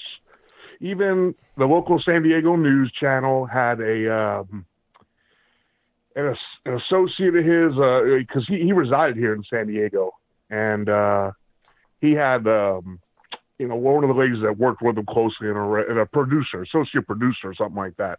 Even she didn't mention the COVID-19 diagnosis. So that was a little disturbing, and nobody mentioned Hank Aaron's, vaccination 2 weeks ago. Right. That was disappointing. So I just wanted to, I did some extra searching today just to see if anybody else mentioned that. Nobody. I mean, and it seems pretty fishy because if this were just a few weeks ago, that'll most certainly be mentioned. They would say that, oh, he had the virus and he was in the hospital and he was suffering. And then somebody would try to blame Trump for it. They said, well, you have a reckless track record. But now all of a sudden, they're not even mentioning the virus at all. So it just seems kind of strange to me how they've changed how they report these things. Yes. And then, have you heard about the WHO changing their, I guess, threshold of how much of the virus is in a test to consider it a positive test? Yes, I saw that, and it did that right on Inauguration Day. It was like, that's pretty interesting. Yes. So on Inauguration Day, on the 20th, they changed the threshold. They raised the bar at which you have a positive virus test. And then, like, a few hours later, they said we've peaked already as far as deaths and cases. It's like, how do we know that we've peaked already? Like, just right now, how do we know that? It's because when you're raising the bar, you're going to have less cases, therefore less deaths from the virus because there's going to be less diagnosis. Yes, and then I hear callers, like this last gentleman talking about masks and all that stuff. Man, I'm doing it out of just respect. I don't want to cause trouble around the places that I frequent. So that's the only reason why I'm still wearing my mask. But, at this point, with all that's come out in just this past week, the real, I don't want to say transparency because that's not the correct word, but the obvious 180 that so many people and places, Cuomo in New York, the missioner governor, she's flipping everything. Open up, everybody open up now. Everything's all good. And, I made a comment on your video about the fact that I screenshotted the statement that AOC made back in like March or February, where she said, we got to keep everything on lockdown until after the election. And she later deleted that tweet. Well, that comes to mind. This is planned the whole time, man. Such junk. Right. I'm with you. Yeah. The flu, like you said, flu deaths are going to rise. Of flu course. Deaths are going to rise. The flu will come back miraculously. It just kind of went away during the virus. Now it's going to come back because you got Joe Biden. Whew, man. God help us all, brother. God God help us all. Well, have a great evening. Keep doing what you're doing. I'm all about you, man. So take care of yourself. All right, thank you for the call, man. Definitely appreciate you. Take care. All righty, great call. Excellent call. And let me see. Let's go 480. You're the line. Who am I speaking to? Yeah, well, this is Chuck. I was watching your show here, seeing you guys were taking some, or you were taking some calls. I pop in here and there. I like your show, man. I seen the other day. I also listened to Dan Bongino. He was talking about, or he had put a link up on his website, showing about how Biden wants to change the verbiage from what is it? I saw that. You're talking about going from illegal alien to what's that? Oh no, non-citizen to alien. That's what it was. Yeah. So and then I started. Go ahead. I started reading into it. Oh, I'm sorry. Go ahead. No, go ahead. Keep going. I was reading into it, and it looks like it's basically from like a BuzzFeed thing that they read up in September of 2019 about how the immigration officials wanted to change the reference of foreign national to alien, kind of the opposite way around, how they were almost how BuzzFeed made it seem that they wanted to kind of make it to where people didn't want to come here, or make it to where it was kind of a bad thing to immigrate here, and how they were trying to stop people from immigrating. That's kind of how BuzzFeed made it sound. And then I was looking, and there's also one that shows how New York, which this is insane, what they have going on in New York right here. It's also on that Fox News piece, but NYC to issue fines of up to $250,000 for the use of term illegal alien. So, and this is if you discriminate, or if you, it says it right here, harass, threaten, or discriminate against a victim. Now, if we're saying, discriminate, or if we're, threatening, you obviously can't threaten. That's against the law. Harass, you don't want to harass people. That's also against the law. Discriminate, as far as discrimination goes, I mean, to discriminate against someone who's illegal, a group of illegal people saying they're breaking the law. I mean, in that case, wouldn't that be? Well, I'm gonna just hop in right quick, because I see the first thing about, so they want to, so Biden proposed removing the term alien from U.S. immigration law and replacing it with the word non-citizen. But see, now they're starting to trifle with language. They're starting to make words mean different things. Exactly. Because here's the thing about that. The term illegal alien refers to a person who has no standing in the U.S. You could be a non-citizen, but legal. You could be a legal non-citizen, because you could be here on the H-1B visa, on the green card. You can be here legally. You can be visiting. You could be here legally, but a non-citizen. I started going down that same path too, but then at the same time, you bring up the BuzzFeed one, and how basically immigration officials wanted to change foreign national, to alien, and at the same time, they're kind of messing with verbiage too. So at this point, I was like, it means the same thing. So I don't know why we're changing it. Well, foreign national could also mean something else too. Foreign national, you may have legal standing. Like some of the words, we got to stick with the words that just kind of mean what they mean, rather than trying to change words, because then it kind of becomes good. They're the same in my opinion, but then to go and look at New York, and they want to fine people for using the term illegal alien. Yeah, it looks like they changed the verbiage that I was going over last night, because hold on. Let me get this out. The issue is that they're trying to make it where you don't even think about somebody being here illegally.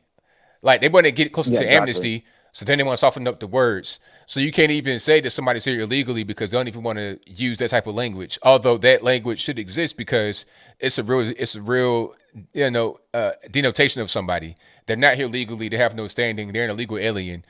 They're simple. It ain't really nothing else to it, but they don't want you to even think about that, because they want amnesty to where nobody's illegal and everybody's welcome. That's just not true at this particular point in time.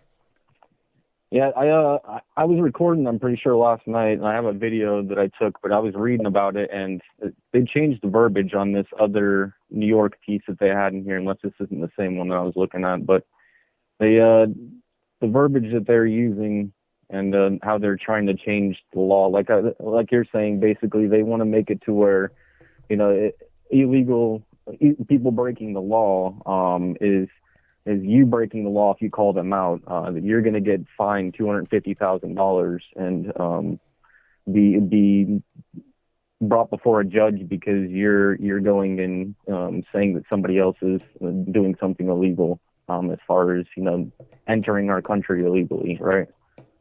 Yeah. I mean, it was just blowing my mind, and I thought it was something that I'd bring up because this is really the next step here. I invest a little bit in stocks here and there, and I think entertainment is going to be the next thing. We're going to see a lot of distraction. GameStop just went up. AMC is supposed to go up. We're about to be really distracted. They don't want anybody looking at the TVs right now. You heard Fauci the other day say, this is the thing about this administration. When we say we don't know an answer, we're not going to try to explain ourselves and how we don't know or what we're doing. We're just going to say we don't know and move on. Yeah. That's what it seems like. You guys don't want to talk to us at all. You don't want to tell us about anything. Yeah, no transparency. That seems like a very good thing to do, huh? Zero transparency. Just take whatever we say, and we don't got to explain nothing. But hey, man, thank you for your call. Definitely appreciate you. Hey, no problem. Hey, I do YouTube as well. My name's Earth Monkey on YouTube. If you guys want to follow me, I appreciate your show though. All right, ABL. man. Appreciate you. Yep. Have a good one. All right. So his channel is Earth Monkey. I'll look him up right quick. See if I can find him on the YouTubes. Earth Monkey. There you go. So that's his channel right here. I'll put it in the chat. Ain't no problem. If that's him, I think that is him. Yeah, pretty smart guy. Following stocks, and you can see the trends. Yeah, that's 200 IQ right there. All right, let's get to the next one. 215, you don't line. Who am I speaking to? ABL, what's up? Everything's good, man. What's going on? Yeah, I just want to make a comment. A couple callers ago, you guys were talking about the minimum wage. And I think what a lot of people don't understand is that you get $15, if your minimum wage goes up, the whole market is going to inflate. So they're going to be in the exact same position that they were before this $15 an hour minimum wage. Even if California, if they want to bring it up to 23, it's the same thing. I think a lot of people just don't understand that. And the other quick comment is I heard before, I don't know if it's true, that the government picked $15 an hour because it'll bring people up to a new tax bracket where they're just going to get taxed at a higher rate. So it's really not that much of a raise for them, and then the government gets more money. Just something I heard. Love what you do, man. Keep it up. Thank you for the call, man. Definitely appreciate you. Yeah, that's a good call. But the funny part is that they won't even be in a higher tax bracket because they're not going to actually make more money. They're going to end up losing their jobs, or they'll get their hours cut down to what they made before as far as actual take-home pay. So if you were, for some reason, which not really going to happen, matter of fact, I won't even use that. Because you're not gonna get no 40 hours on no minimum wage for the most part. If you're getting full-time minimum wage hours, you need to just re-examine your life if you are over 22. But anyway, people are usually getting about 30 hours on full-time max. That's kind of what it is right now across the nation. That's probably the average, 30 hours on minimum wage. So if you go from, let's just say for math's sake, $7.50 at 30 hours, and you double up to 15, all they're going to do is cut you to 15 hours and have you do the same amount of work in a shorter period of time. So you got to work harder in a shorter period of time, and your take-home pay is the same money. And then try finding another job to get more money that you thought you were going to get with the extra 15 hours time you got. Try finding a new job with that won't interfere with what you already got going on, because usually with minimum wage type work, you're going to have a variable schedule, meaning you're not going to go in there from 9 to 5. You go in there from, back in my day, I was doing stuff like 9:30 to 3:30, 10 to 6, 11 to 7 on the weekend. I would do 4:30 to 9:30, 4:30 to close, 9:45, 9:15, whatever it was. Take a half-hour break in the middle, and then it will be variable. I look on the schedule week to week, my hours have changed. So you're not going to be able to really get another job because it's going to interfere with what you got going on if you got low wage jobs. Generally, that's how that works. Or if you're going to be working multiple jobs and minimum wage, it's like, all right, how long are you going to be able to do that? And if you're going to be a young person trying to go to school and trying to have a job, and the time just ain't really going to add up. So you won't even get that more money that you actually were going to get. And if you do get it, you're going to have a higher cost of living, because if companies are able to stay open, they're going to have to raise the price of goods and services, which means you got to pay more once you go to get if you go to a gas station to get a honey bun. How many different things go into the price of a honey bun? Think about that. Think about the worker, the packaging, the food, the facility, the warehouse, the shipping, all of that. The actual place where the honey bun is purchased. Think about how many different factors go into producing, storing, housing, shipping that honey bun to you. So it goes from 99 cents to $1.85. And you sitting there tripping like, what happened? Why is this going on? It's because you voted for the higher minimum wage. Yeah, you might get paid more money if you get a job, but you might have the same amount of hours, the same take-home pay, or you might have got fired and replaced with a robot. I've seen robots that flip burgers. Matter of fact, I'm gonna look for it right quick. And we get back to some more calls. Okay. So robots flipping burgers. I'm not making this up. And it has good customer service and everything. Matter of fact, this is from 2 years ago. And you know how fast tech moves. It's like lightning quick. All right. And the sound is off because I ain't trying to get striked. But look at this right here. There's a virtual arm, literally flipping burgers on the grill. It's flipping burgers, right? So it's like you can get replaced. You think that you some type of special person because you can flip burgers. They got a machine that can do this, and it cleans itself and all of that. It's scraping the grill. You can't even do it has all of the things it needs right there. It cleans the grill. It scrapes it. It does all that. And there was another one that I saw where it would sing to you, it would greet you, all of that. So how are you going to compete with that? And then if the cost of hiring an employee becomes so much that the robot becomes a greater investment over a longer period of time, like let's say a business owner has like $250,000 and they want to buy 3 of those machines. If the cost of those machines is less than what you would cost as a human being over the course of 3 years, it's an investment. It's easy money. It just kind of makes sense. All right, let's get to the next call. Automation is real and it's expensive right now sometimes, but if you make the cost of employees expensive, then it's the same. At that point, it becomes just an investment that makes logical sense to the employer. 615, you're on the line. I'm speaking to. Hey, let me pause it. What's going on, man? It's boom, boom, boom. How you doing? Everything's good, man. What's going on? Man, right now I'm tripping. You just showed that video that of the little robot flipping burgers, man. What? Oh man, I thought you was playing when you said that. No, I'm serious. Anyway, number one, dude, I got a couple of things to talk about, but number one, Joe Biden, man, he's got 4 years to ruin our lives, man. It ain't even been 4 days yet, and dude is like cutting up, man. He's just going crazy, man. He's like it's ridiculous, the whole pipeline thing, and just the executive orders, man, just one after another after another after another. You know what I'm saying? It's crazy.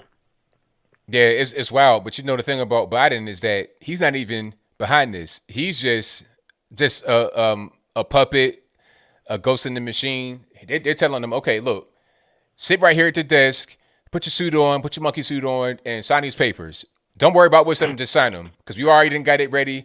They already have all this planned. It's like, okay, here's papers you're gonna sign, do all that, and then that's it. It's all you got to do. Tell everybody, wave to the crowd, say hello, and that's it. It's crazy, man. You know how you like when you go to a little kid's birthday party And there's always that one little kid in the front trying to take all the presents and open them up too fast. That's Joe Biden, man. He's running through them, just signing and signing. And my whole thing is, man, we're seeing it. We're looking at it. We're seeing it. All of a sudden, the first day in, they say, oh, the coof. There's a whole new thing going on with the coof. You got to get 3. It's got to be 3 scoops of it before you can come through and be positive. When if you coughed in a grocery store, you had COVID. Everybody's freaking out. But now it's his first day in. You got to have 3. Well, what do they say? You got to get 1 nostril swabbed, and it has to be positive. Then you got to get a doctor to tell you that you got some kind of symptom. Then you got to come back again. That's 3 times. So I just hope, man. My whole thing is I hope that all the leftists out there are watching this, and I hope they are paying attention, and that because there's so many people that's falling for this, man. And with everything that he's doing, it's just right here in your face, plain as day. It's right in our face, man. And there ain't no way that these people on the left can't see that it's right there, that this is ridiculous, that he's changing the rules. The first day, man, he's the little kid that says, "Give my ball back, I'm going home," and he's storming home. That's him. That's right. It's crazy, man. It's insane. Oh, and another thing, I left you a message on your one of your message boards, but no lie, man. I'll tell you a story real quick and I'll roll out. But the best man at my wedding, dude, I've been knowing this dude for over 20 years.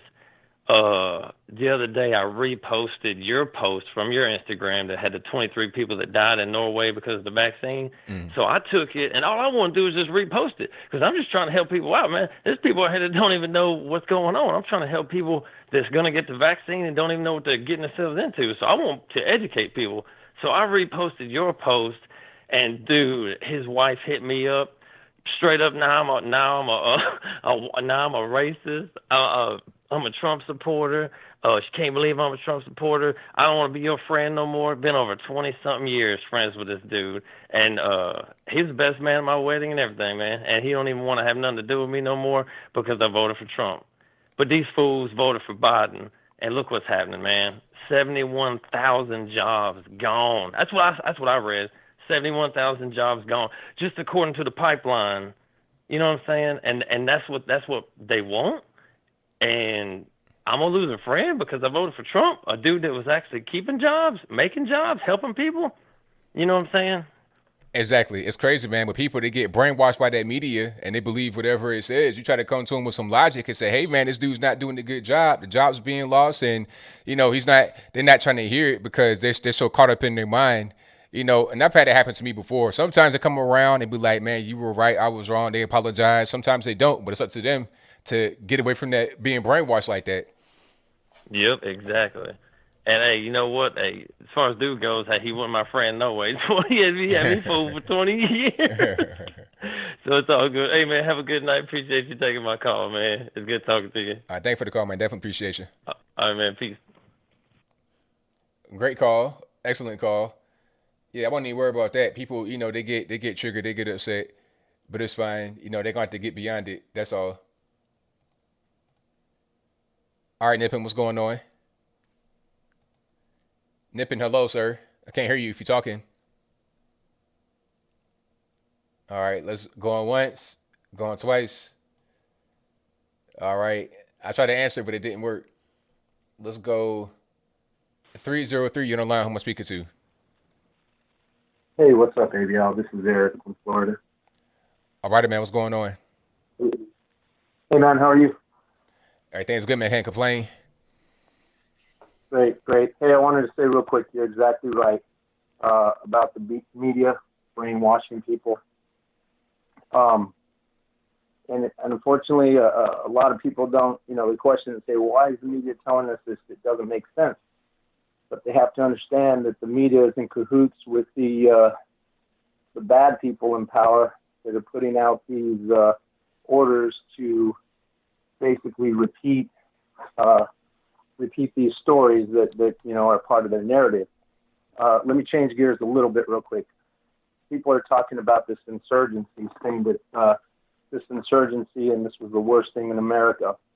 and I'm supposed to believe that 50 armed security guards defended against 300,000 angry Trump supporters.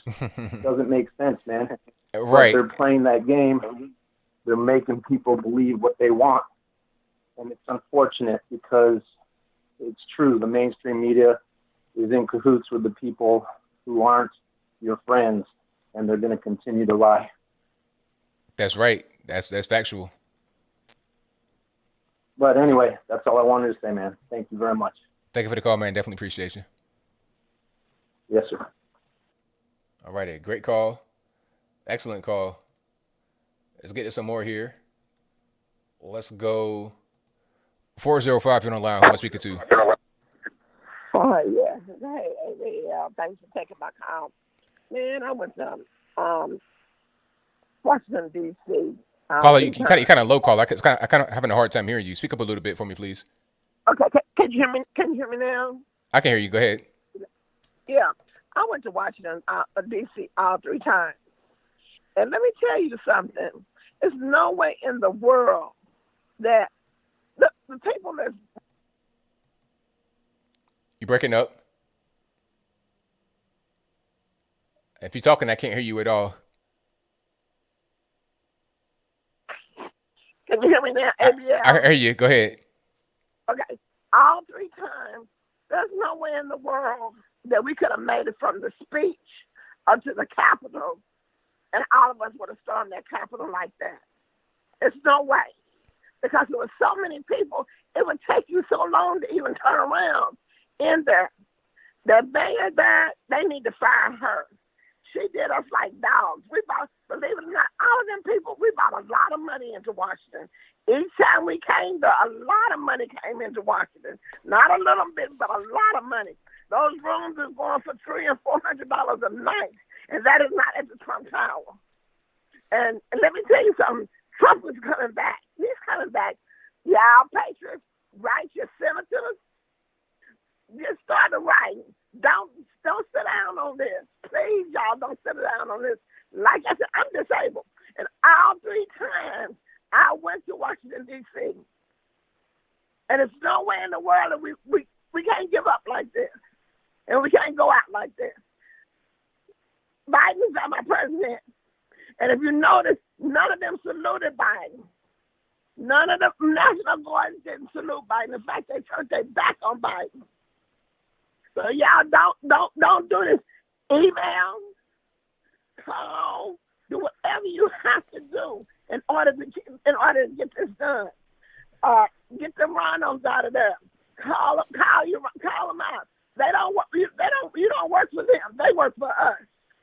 They work for us. If you're a taxpayer, if you don't do nothing, pay one dime, whether you're working or not, you still a taxpayer. And as far as somebody trying to deregulate my mind, I'm too old for anybody to deregulate me. I'm over 60-some years old, and I'm set in my ways.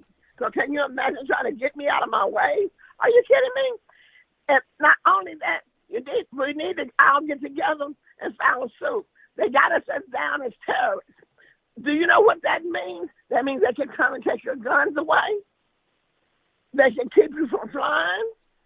They can keep you from getting loans. They can keep you from doing a lot of things because you are considered as a terrorist. So, people, wake up, be careful in what you're doing. You got to get them out of there. You got to get them old senators out of there. ABL, I love you dearly, and you're doing a great job. You got a lot of people to spread the word, but tell them, right, they senators, call them. They don't work for you. They work for you. You don't work for them. And to remind them that, hey, it's just right around the corner.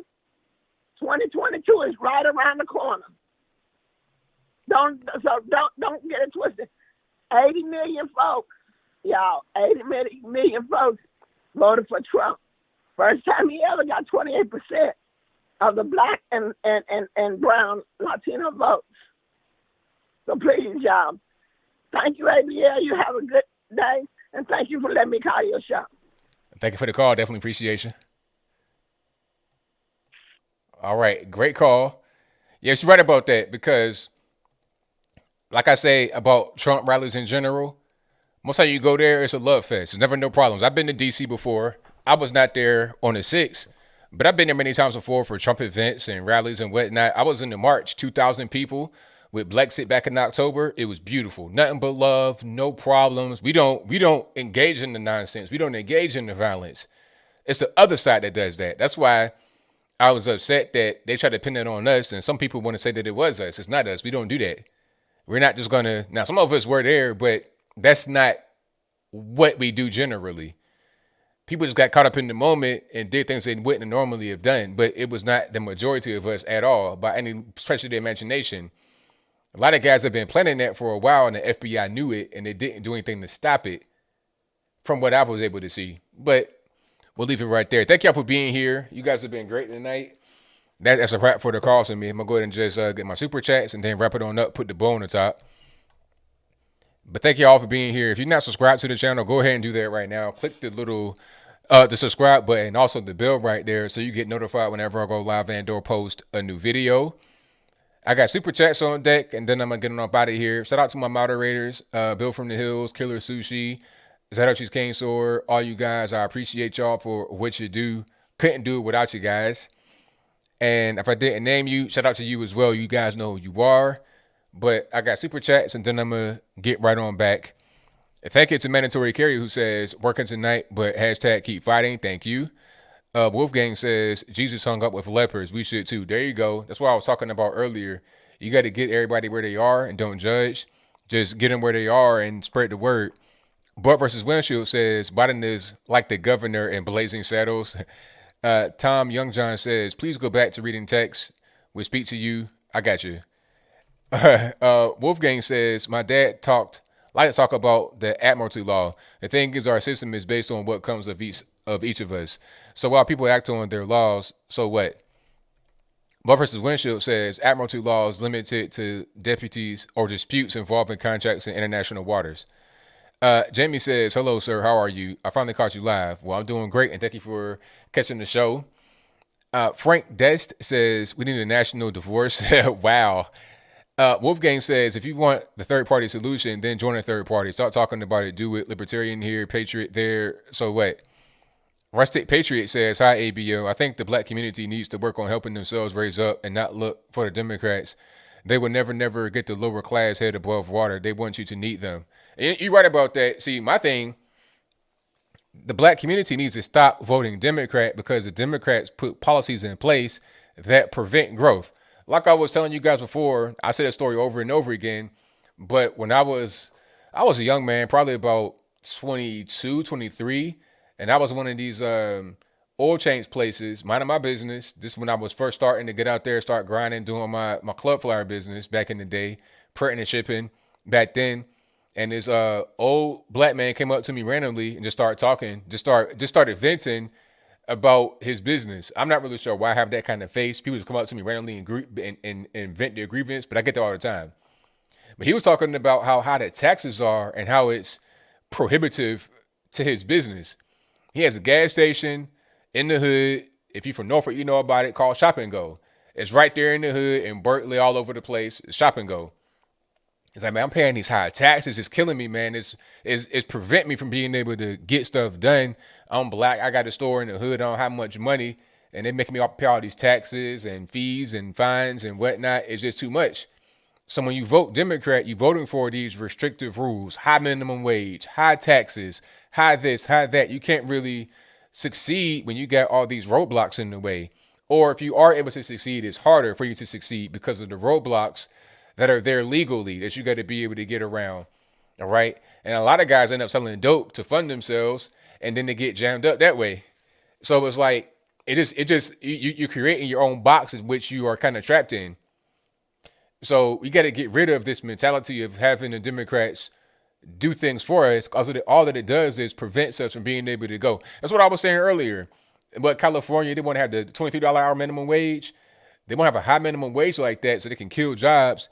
And you keep coming back to them. Please, sir, can I have some more? I can't get a job because minimum wage is too high. And my skills don't match that level of pay. So I'm coming to you. Can I get some more, please, federal government? That's how the cycle works. And then people say, oh, the Republicans, they'll want to give you nothing, but they don't understand that the Democrats are robbing you to give back to you. Okay? It's like a meme. You got your hand out for some money, and the guy's giving you some money, but with a hand that you don't see, he has his hand in your pocket, taking your money out your wallet and giving it right back to you. That's what's going on with the Democrats. So we got to stop that whole type of behavior going forward. But I digress. Thank you for your donation. Shout out to, let me see, Wolfgang, who says, stop trying to find the boss. No new, no old. Get yourself a leader. Be a leader. A leader is a shepherd. Find, follow Jesus, as they say. There you go. Thank you to Leo, who says, we definitely need new and young Republicans. We need our own squad. Exactly. Shout out to Wolfgang, who says, I think Norfolk randomly taxing me on a car that hasn't been in VA on tax for 8 years. I think Democrats voted me out there. Voter roll, baby. Don't know, though. Norfolk is a mess, though. Norfolk is just, that's one place I did not want to live anywhere. I lived in Chesapeake, Portsmouth, the beach. I live anywhere other than Norfolk. I don't want to go there. Period. I go way over to Williamsburg rather than going to Norfolk. But I'll move on. Let me see. Yeah. Shout out to Milo Sweet Tea. You already know about it. Boom, boom, boom, Howard. Jamie says we just got to put our heads down and be actual true conservatives. Be mindful of the things that we spend money on. Just got to keep doing what we always do and not be drawn into the BS. Correct. Exactly. Thank you to Chelsea, who says, thanks for being logical. I believe the military in control is a distraction. Started a channel, Patriots Awakened. Hope to wake people up, doing interviews, etc. Hope to be like you when I grow up. Oh, it's all good. All you got to do, like I tell anybody that's starting the channel, be consistent, be good at what you do, and be honest with yourself, honest with your viewers, and it'll work. It'll definitely work. Shout out to Jamil from Norfolk. Hey, man, can I get a free bulletproof vest? I know you got one. Let me get a bulletproof vest about you. I'll go to Norfolk with you. Shout out to Bart versus Windshield, who says, caller, please be irregular. Shout out to Wolfgang, who says, I love your channel. I love your format here, ABL. Interactive chat, the callers, we process smelt gold here through the process. Even if I'm broke, I love you. Hey, thank you for that, man. I appreciate you. Thank you to Hydro, who says, worst thing is having mods with no sense of humor, but you're a nice guy. Keep up the good work. Rigged election, RIGDY election, LECTR Rigged election says, unsolicited mail-in ballots were based on census rolls. Census is voluntary info and wrong half the time. Easy to prove. Correct. Exactly. JVS H. Tyne says, keep it up. Thank you. Wolfgang says, yup. Our Ohio Steve Stivers. He can take that 1400 and shove it. They won't let people question the vaccine. Thus, I'll take my chances. Keep the 14. Exactly. Coach Shishi says, ABL, have you heard much about the BLM group asking to be included in the Biden presidency? Do you think they feel used? They must. They got played.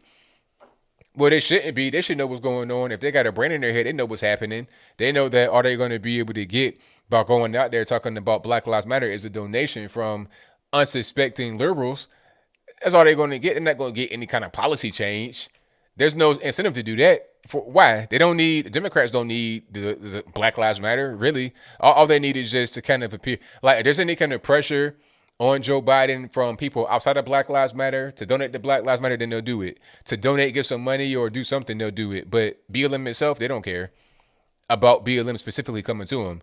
Hydrup says, what do you think about New York Bill A416, removal of cases, contacts, and carriers of communicable diseases who are potentially dangerous to public health? Yeah, I heard about that, where they could say you could be locked up, you can be detained if you have the virus potentially. Yeah, that's crazy. That shouldn't be legal. Detaining you against your will without committing the crime, that shouldn't be legal. 100 Black Rock says, I have matured, bro.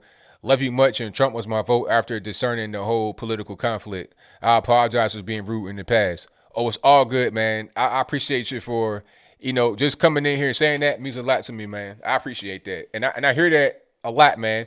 That's why I was telling to the other caller, it's like, if you got some kind of conflict, maybe they'll come around. Maybe I'll be able to get on the same page, man. So it's all good. Thank you for your donation. Wolfgang says, the Republican Party is solid. I support third parties because the left is going to fracture the Democrats. Give them a place to walk away to. And he also says the bathroom issue solves itself. Women's restrooms, nothing but stalls. And we need to learn self-defense. Sucks, but it will solve itself. Buck versus Windshield says Biden is doing what he said he would do, which is he said he doesn't need to tell people what he plans to do, yet people voted for that plan. Exactly. Thank you to Kathy for Superman emoji donation. Mature. I read wrong. It's getting late. Wolfgang says 1 million an hour. Nah, 1 billion. Gimme. Exactly. Let me see. Carolika Sumner says everything Biden is passing is the ACLU agenda. Check out the website. It's disturbing. Also, check out the ACLU's history. Yeah, that's a terrible organization right there. And I think you're right about that. It's definitely their agenda. Whatever Joe Biden does is not his call. It's not on him to even make that call. It's on other people that have already made the call. That's kind of what's going on. All right. Wolfgang says, $1,000 UBI is better than $15 an hour print. You might be right about that, actually. Maybe not, but I understand where you're coming from. Shout out to Craig, who says, ABL condolences to you and your family about your father. I lost my mom in November 2018 and then my dad July 2019. Huge virtual hugs to my brother. To my brother. I appreciate you and what you do for all of us. Thank you for that, man. Definitely appreciate you. Thank you to Seiji Takahara, who says, the mask issue. Japan, we've worn it since SARS. Yes, there are issues. However, the cloth mask is nice, even if dirty. It has my mouth. We are shy. Jordan says, hey, ABL, 33 kids just found from a human trafficker in Los Angeles. Wow. Shay Ragnarson says, the Democrats believe we are all going back to happily watch the Fresh Prince of Bel-Air. As they trash things around us with no reaction, they're mad. Exactly. Wolfgang says, I disagree on minimum wage causing inflation. That used to be the case, but the black market is easier to access, so it will just kill official small business.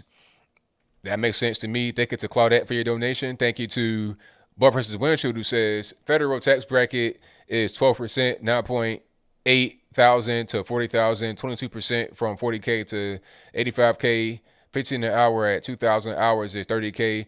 With 444 overtime hours will bump up to federal only. Wolfgang says, hey, go ahead and automate everything. You can't replace me.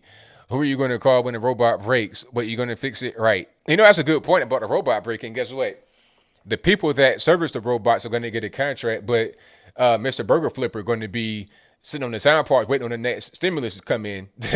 Mr. Burger Flipper ain't going to be fixing no robots. You're going to have a robotics company to come out and service the robots. It ain't going to be the dude flipping burgers talking about 5 for 15. It ain't going to be him. It's going to be a whole tech company. It's going to be the equivalent of a bum on the street talking about, can I get $1 versus Apple coming in with their techs that already been trained in years of being able to understand robotics. It's a whole night and day situation. Total demographic shift. Shout out to Buck versus Windshield, who says, can the robots pick the bugs off and throw flip-flops at rats? I think not. Hilarious. Wolfgang says, want to be my friend? Hold on. Bye-bye, Felicia. These guys trying to scare us. Yeah, I was speaking Civil War in November, not because I want to, but let's go. These people threatening good time. Love you, caller. Speaking on what I've been speaking. Amen and a woman. Seji says, Butt versus Windshield. When ABO says your name, I always thought he was saying Butt versus Windshield. Lava Java Lava is fun to say. Thank you to Samir for your donation, although I can't see your message. Haiku Bandit says, convention of states, get cash out of politics, impose term limits. Thank you to Samir again. JM says, ABO fans, check out Alien Alphabet's live stream tonight and most nights live from Los Angeles. Alien covers lives, emergencies, picks trash, and eats fast food. Okay. Wolfgang says, wait, when we learn World War II history, we focus on America and war, but not how life went in America. Maybe we are reliving that forgotten part of history. Thank you to Alicia for the thanks for being you emoji donation. I appreciate you. Shout out to Sam R, who says, will Trump be impeached in the Senate? He already got impeached. The question will be, will he be convicted? And the answer is no, because that'll do too much damage to the Republican Party. That'll do too much damage to the Republican Party from the eyes of the voters. And quite frankly, it's not really enough to impeach him and to convict him, pardon me. It's not enough there. And he's not even in office. That'll just be all kinds of bad. Sam R read that one. Shout out to Wolfgang, who says, yeah, I got a bit rude. Love is love. Oh, it's all love. So thank you all for being here. You guys are the best audience on the internets. cannot ask for more. If you're not subscribed to the channel already, please do so and click that bell so you get notified whenever I go live and/or post a new video. This will be available. This show you're listening to right now will be available as audio only on the podcast. That'll be on your favorite audio streaming platforms, whether that be Apple iTunes, Google Play, Spotify, Stitcher, Anchor. A link for that will be in the description box below. You can also go to your favorite streaming platform of choice, audio only, and search ABL Live. I should pop right on up. If you're not following me on Instagram, follow me there, Instagram.com/Anthony B. Logan, Twitter.com/Anthony B. Logan, and also Facebook.com/Anthony B. Logan. And also go to the website, AnthonyBLogan.com. Everything is right there, including the flags on the wall, the hats on my head, my social media, my snail mail, my email, all that good stuff is right there. So that's all I got tonight. Gotta go to bed. So until next time, y'all be safe. I'm out. In peace.